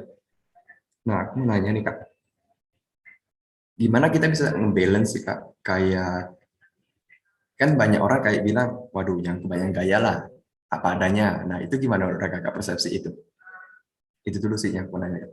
Oke, William, terima kasih. Jadi gini, kan personal grooming itu bukan berarti kalian harus pakai barang branded. Ya, kan kalau jangan kebanyakan gaya tuh identiknya kita pakai barang-barang branded kan? Enggak. Kita kan bisa tampil rapi tanpa harus mengenakan yang branded juga bisa kan? Kak, kalian bisa kan kuliah atau kerja nggak harus pakai pakaian branded, tapi memang berpakaian rapi sesuai occasion-nya untuk kuliah, untuk kerja itu bisa kan gitu. Jadi kalau misalnya jangan kebanyakan gaya, mungkin tuh karena mereka gini loh, memang ada yang persepsi yang salah gitu. Persepsi yang salah tuh kebanyakan dikaitkannya adalah kalau kita memaintain penampilan berarti itu harus dengan barang-barang branded, padahal tidak gitu kan. Yang penting adalah kamu bersih, terawat dan rapi. Dan itu bisa dilakukan tanpa barang-barang branded gitu. Memang cenderungnya sekarang apalagi kalau kita lihat sosial media bahwa persona grooming diidentikan dengan memakai yang branded gitu ya. Memang kita lihat seperti itu. Jadi mungkin karena di sosial media kita ngeliat postingan-postingan yang kalau persona grooming itu pakai barang yang branded, jadinya kayak sekarang seperti yang udah jangan kebanyakan gaya kayak gitu. Padahal itu kebanyakan gaya itu ya tadi kalau kita pakai barangnya yang branded gitu. Padahal nggak harus selalu gitu. Terus kalau gimana memaintainnya, gini loh. Memang ya seiring dengan kesibukan gitu, seiring dengan kesibukan memang kadang-kadang agak penampilan kita jadi agak menurun. Gitu. Tapi nggak apa-apa. Nanti kita tingkatkan lagi aja. Karena saya pun seperti itu gitu. Kalau saya harap kalian aware mengenai persona grooming lebih awal ya. Mumpung sejak kalian masih kuliah gini kan. Toh nanti apalagi kalau kalian akan berorganisasi atau magang kayak gitu kan. Saya baru mulai merawat diri saya sekitar 10 tahun lalu di usia saya yang ke-25 tahun waktu itu kurang lebih. Nah, akan lebih banyak benefitnya untuk kalian ketika kalian mulai aware ini sekarang sejak dari kuliah gitu kan. Gitu. Memang nanti kayak tadi tuh seiring saya misalkan saya lagi sibuk banget, nah biasanya agak menurun tuh penampilan saya, tapi nggak apa-apa kemudian saya ingatkan diri saya lagi. Saya ingatkan diri saya lagi untuk ayo memaintain penampilan lagi kayak gitu. Nah, makanya ya kalau saya ngelihat misalkan kayak orang-orang sekarang di sosial media tren glow up gitu ya, tren glow up gitu kan. Nah, tren glow up itu saya jadikan sebagai pengingat diri saya untuk oh ya, saya harus memaintain penampilan saya. Saya harus memaintain penampilan saya karena itu terutama yang saya rasakan benefitnya terutama adalah untuk diri saya pribadi. Untuk saya pribadi. Saya kalau udah pagi-pagi biasanya saya sudah harus rapi sebelum jam 8 pagi. Kalau lebih dari jam 8 pagi saya belum mandi, saya belum rapi, mood saya seharian buruk, saya jadi nggak produktif. Jadi coba kalian kasih batasan waktu, misalnya sebelum jam 8 pagi atau sebelum jam 7 pagi, saya sudah harus mandi, saya sudah harus rapi. Nah, kalau udah kayak gitu, saya ngerasa bahwa saya lebih siap gitu untuk menjalani hari itu, jadi saya lebih produktif. Karena kalau pagi-pagi saya belum merapikan diri, saya merasa bahwa gimana saya bisa berhasil ya menjalani hari ini. Kayaknya menjalani pagi aja sudah gagal deh. Saya pagi-pagi aja sudah gagal rapi, gitu kan? Saya udah gagal rapi gitu. Jadi itu memang nanti akan sedikit menurun, tapi nggak apa-apa, kita tingkatkan lagi. Kayak gitu sih. Oke, terus tadi apa ya pertanyaan apa lagi ya? Maaf saya ada yang lupa kayaknya. Iya, thank you Kak Mira. Nah ini aku mau nanya lagi Kak. Nah kan outfit itu juga penting ya Kak ya, outfit kita ya. Nah kadang juga aku lihat kan, misalnya kalau misalnya mau pergi acara atau pergi kemana kerja ya, aku lihat outfit aku, waduh kok warnanya nggak matching ya. Nah biar matching itu gimana Kak warnanya? Itu kadang aku juga problem di situ. Oh, di warnanya, entah itu bajunya, sepatunya, entah itu jeansnya. Nah itu tadi udah ada ya beberapa fashion tips, diantaranya kalau kamu masih sebentar, boleh saya share screen lagi panitia? Boleh? Oke. Boleh.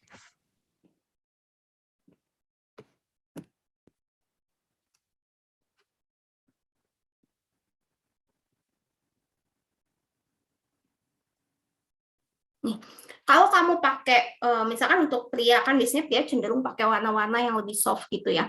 Kalau kamu pakai warna-warna yang lebih soft seperti ini, nggak masalah sih, lebih mudah mengkombinasikannya. Asal warna yang kamu pakai dua-duanya masih soft aja mengkombinasikannya. Gitu.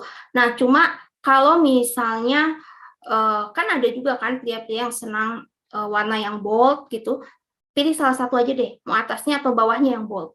Gitu. Kalaupun mau atas bawah boleh, tapi make sure nggak ada motif. Gitu. Kalau mau mengkombinasikan beberapa warna bold boleh, asal masih match. Tapi kalau bisa jangan lebih dari 2 warna ya, pengkombinasian warna yang boldnya gitu, biar nggak pusing. Kebayang kan? Nah ini bisa lihat kan, biru, biru, hijau, ya bisa dilihat kan ya sama sepatunya apanya. Jadi kalau kamu mau pakai warna bold, jangan lebih dari 2 warna deh, biar nggak pusing. Terus juga biar masih enak dilihat gitu kan. Terus juga kalau mau motif, pilih salah satu, atasnya, bawahnya aja. Atau kalau mau atas bawah bermotif boleh, tapi pakai yang one set ya. Sekarang banyak kan pakaian-pakaian yang one set atas bawah yang motifnya sama, banyak kan yang jualan kayak gitu kan. Nah itu bisa pakai yang one set kayak gitu. Itu sih karena, nah sebenarnya kalau untuk pengkombinasian warna, kan kalau tadi kalau kamu masih sama-sama pakai warna bold, warna yang bold itu biasanya maksimal di 2 warna. Tapi kalau warnanya bukan warna bold gitu, kalian bisa kombinasikan sampai maksimal 3 warna sih. Mulai dari ujung rambut sama sepatu, mungkin sepatu sama tas agak beda warnanya, nggak apa-apa, asal ya, kalau warna kalian mau pakai warna bold, maksimal kombinasi 2 warna bold. Tapi kalau warnanya mau yang soft kayak gitu nggak terlalu bold, bisa dikombinasikan sampai maksimal 3 warna. Misalnya tas sama sepatunya agak beda, itu masih bisa sih. Gitu. Karena memang ya gitu, saya pun di antara rekan-rekan saya owner bisnis lainnya, memang suka terbentuk persepsi kayak gitu sih. Kayak misalnya kita mau kerja sama sini, orang yang berpenampilannya rapi, maksudnya kolega saya yang berpenampilannya rapi, itu jadi kayak tampak lebih meyakinkan buat kita untuk coba menjajaki kemungkinan kerjasama bisnis atau enggak. Walaupun nanti mungkin setelah saya berdiskusi dengan dia, ternyata kita nggak cocok, nggak bisa gitu kerja sama bisnis. Tapi at least melalui penampilan dia kan sudah membuka kesempatan untuk, oh ya kayaknya bisa nih, bisa nggak ya saya kerja sama dia. Dia aja tampak profesional kayak gitu. Jadi apa ya, kayak pintu awal pembuka. Walaupun mungkin setelah saya berdiskusi sama dia sih, oh kita nggak cocok, kita nggak bisa bisnis bareng kayak gitu, kita nggak bisa kerja sama bisnis. Tapi sayang sekali sih kalau misalnya opportunity itu hilang hanya karena penampilan kamunya yang nggak terawat, yang nggak di-maintain gitu Pak. Gitu. Karena sayang banget sih kalau hilang opportunity cuma gara-gara itu gitu. Kayak seperti kita masuk dunia kerja nih ya. Kamu smart, kamu pekerja keras, kamu kompetensi kamu banyak. Tapi di awal-awal kita kan nggak bisa langsung bilang ke orang-orang, hey, saya ini kinerjanya bagus loh, saya ini profesional loh. Kita kan nggak bisa langsung bilang begitu ya ke rekan-rekan kerja kita. Ketika masuk dunia profesional, kamu harus nunjukin bahwa, oh saya kredibel, saya smart, saya profesional. Salah satunya awalnya ada supaya kamu gimana bisa nunjukin kayak gitu, kayak gimana? Melalui penampilan kamu. Tapi seiring berjalannya waktu tentu saja harus dibuktikan dong kinerja kamunya gitu. Tapi sayang banget sih kalau misalnya kamu tuh sebetulnya orangnya pekerja keras, smart apa, tapi kamu jadi nggak dapat opportunity hanya karena penampilan, itu sayang banget sih. Jadi sebetulnya ketika kamu memaintain penampilan itu bisa sebagai pintu pembuka untuk membuka opportunity. Walaupun pada akhirnya nanti akan harus kita buktikan juga kinerja kitanya gitu. Itu sih. Ya benar. Thank you Kak Mira. Ada lagi yang mau ditanyakan? Nah, cukup. Mungkin saya deh mau nanya deh, boleh? Gini, Bu, misalkan ada beberapa cowok yang pendek ya, Bu, termasuk saya gitu ya. Nah itu untuk kita masih tetap penampilannya oke, dan misalnya kita mau ketemu orang atau gimana, itu mendingan pakai baju apa gitu, Kak, sorry. Maaf tadi, jadi kalau mau ketemu orang pakai pakaian apa gitu? Ya, maksudnya kan seperti saya juga ya Bu ya, karena ada sebagian cowok kan yang maksudnya pendek gitu ya, termasuk pendek gitu, itu mendingan pakai pakaian apa gitu mungkin. Oh gitu. Nah gini, sebenarnya kalau saya pakai pakaian apa ya, yang penting yang pertama itu harus sesuai dengan style, memang taste fashion kamu gitu ya, kita nggak bisa maksain ya. Kalau misalnya gini loh, kan gini loh, trend fashion itu selalu berputar, tapi berputarnya tuh gitu-gitu lagi. Contohnya misalnya kemarin-kemarin tuh beberapa tahun lalu kita trend fashion itu yang warnanya soft gitu ya. Tapi sekarang karena pandemi kita banyak di rumah, tapi kita juga butuh sesuatu yang beda, kita udah mulai bosan juga sama yang soft. Jadi sekarang kalau kalian perhatikan trend fashionnya lebih ke yang warna-warna bold gitu kan. Tapi karena kita pandemi di rumah, jadi pakaian itu motifnya simple kemeja aja, tapi kita main di motif gitu kan. Nah tapi nanti tuh kan nanti biasanya kalau udah dari yang bold begini akan nanti udah dari yang bold begini warnanya akan balik lagi ke yang warnanya soft, terus aja berputar kayak gitu sih sebetulnya tuh gitu. Jadi kalian nggak usah terlalu khawatir apakah saya mengikuti tren fashion saat ini atau enggak. Yang penting nomor satu adalah itu memang tes fashion kalian gitu. Itu memang tes fashion kalian. Kalau misalnya walaupun sekarang misalnya lagi tren warna-warna yang bold, yang ngejreng, yang heboh, tapi saya lebih sukanya yang soft, Bu. Ya nggak apa-apa, pakai aja yang soft. Nggak masalah gitu kan. Gitu nggak masalah. Karena goals-nya itu bukan kalian selalu mengikuti tren, tapi rapih gitu. Yang kalau pakai pakaian apa tergantung occasion-nya. Kamu mau ketemu siapa di acara apa. Nah, sedikit tips yang bisa ngasih kita jadi siluet tubuh kita jadi tampak lebih tinggi adalah kalau ke bawahannya celananya yang model lurus, jangan model pensil gitu. Jadi tips kalau untuk supaya tubuh kita jadi tampak lebih tinggi itu tadi bawahnya celananya model lurus, jangan yang model pensil. Itu aja sih. Itu. Thank you, Bu. Ada lagi? Okay, maybe some other questions from the students or maybe the lecturers. Oke, mungkin saya mau nanya kali ya. Jadi kan kita mungkin para pria gitu atau laki kan pada bingung gitu ya kalau misalkan nggak punya saudara perempuan atau cewek gitu perempuan gitu ya kayak untuk kita gimana cara untuk bisa tampil lebih baik lagi gitu. Nah, kira-kira ada tips and trick nggak dari Ibu sendiri gitu? Oh, kamu gitu, maksudnya untuk kamunya? Iya, misalkan kayak bingung gitu mau belajar dari mana gitu karena kan nggak ada yang ngasih tahu juga. Kalau mau nanya mungkin para cowok-cowok malu gitu ya nanya ke cewek gimana gitu. Nah, ada saran nggak, Bu? Nah, oke. Sebenarnya banyak sih yang kayak gini. Kamu cek aja di YouTube gitu, tips and triknya berpakaian untuk pria seperti apa gitu ya. Cuma tips and triknya berpakaian terus cuma gini loh. Saya cuma kasih tahu bahwa perempuan-perempuan sekarang itu cenderung lebih open minded. Jadi mereka it's okay. Kalau dulu kan laki-laki harus pakainya kayaknya casual, warnanya polos, nggak pakai motif gitu. Tapi perempuan-perempuan sekarang tuh lebih open minded. Jadi it's okay kalau laki-laki pakai pakaian yang lebih berwarna atau pakai pakaian yang ada motifnya lebih nggak masalah sih, it's okay.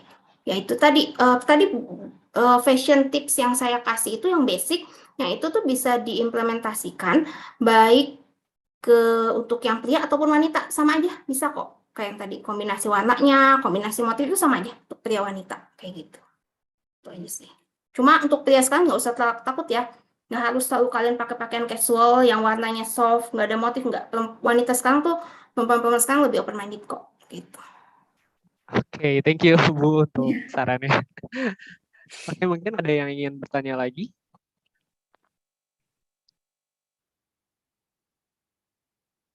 Oke, mungkin Bu Yani biasanya kan sering ini ya, apa dance gitu. Mungkin ada pertanyaan. Saya mau nanya deh. Bu. Saya tuh punya masalah nih, Bu Mira. Jadi permasalahan saya itu kalau saya di depan kamera, itu kan ini kameranya kan pakai filter ya gitu, jadi kan kelihatan glowing. Terus kadang kalau pakai kamera yang laptop, itu wajah saya jadi kayak anak kecil gitu. Nah, gimana ya gitu? Saya mikir, apa saya beli kacamata yang biar kelihatan nerd gitu ya? Gitu. Biar lebih kelihatan, tadi ya biar kelihatan smart gitu. Gimana nih tipsnya nih Bu Mira? Gini ya Bu, sebetulnya kalau misalkan wajah kita biar nggak kelihatan kayak anak kecil gitu ya Bu ya, biar nggak kelihatan kayak anak kecil itu di teknik make up sih Bu, teknik shading. Nanti ada gitu misalkan di YouTube bisa dilihat teknik make up, teknik contouring wajahnya supaya nanti wajah kita jadi terlihat lebih dewasa gitu. Tapi kalau kita mau look smart nggak berarti harus pakai kacamata sih gitu. Zaman sekarang tuh nggak harus selalu pakai kacamata, tapi dari pemilihan pakaian yang kalaupun yang semi formal, biasanya pemilihan pakaian yang semi formal itu sudah cukup menunjukkan bahwa kita smart gitu sih Bu, biasanya. Gitu. Ada tipsnya nggak nih Bu Mira? gimana ya supaya kelihatan tadi cara berpakaiannya gimana ya supaya misalnya sekarang banyaknya Zoom ya, mungkin setengah ke atas gitu ya, atau gimana nih supaya lebih kelihatan tadi profesional gitu ya, look smart gitu. Oke. Kalau saya Bu, untuk lihat kita tampak profesional maupun look smart kan kalau sekarang misalkan, aduh nggak mau deh pakai pakaian yang terlalu apa ya terlalu formal, kita pakai yang semi formal aja. Contohnya turtleneck itu bisa semi formal, itu juga bisa menunjukkan kita look smart. Terus juga kalau bisa jangan lengan pendek. Lengan panjang akan memberi kita kesan bahwa kita lebih profesional, lebih smart. Biasanya sih seperti itu kalau kita pakai lengan panjang. Itu sih. Terima kasih Bu Mira. Oke, mungkin ada pertanyaan lagi, or maybe some comments, feedbacks, anything.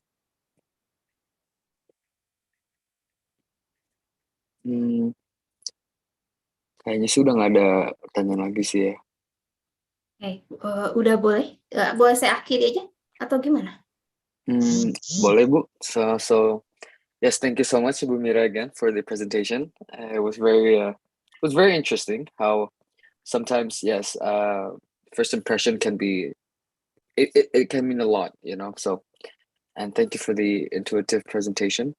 So before we go on a break, we would like to take picture together, and also so please turn on your cameras. And the multimedia team, are you guys ready to take photos?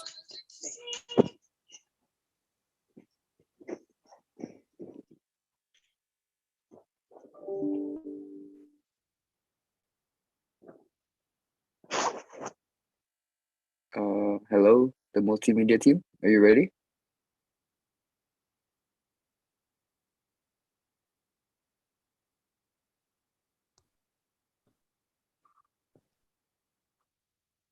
Siapa yang ngambil gambarnya dari panitia? Kok dari aku aja ya. Okay, first slide, 1, 2, 3. Wait.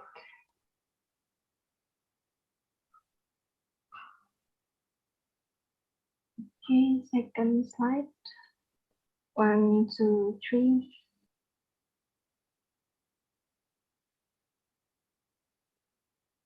Third slide, 1, 2, 3. Fourth slide, 1, 2, 3. And fifth slide, last one, 1, 2, 3. Okay. Okay, thank you so much. We're also going to fill out the feedback form. So it's got to be shown right here on the screen for the QR code. You can scan it or open it up on the URL link on the chat box. Okay. Terima kasih banyak nih Bu Mira untuk materinya yang luar biasa. So yes, once again, thank you, Bu Mira, for the presentation. Since now we have ended the third session, we would go on a break. Since we are ahead of schedule, way ahead of schedule actually, we are going to have the break until 1 p.m., which is about 1 hour, 40 minutes, right? Yeah, around that time. So, but please, for those of you guys who are in the Zoom meeting already, just stay. If you guys want to leave, yeah, sure, but please be back on time for the fourth and fifth session after the break. So stay tuned, and now we'll see you guys later with UD. Okay, bye guys. Don't forget to fill out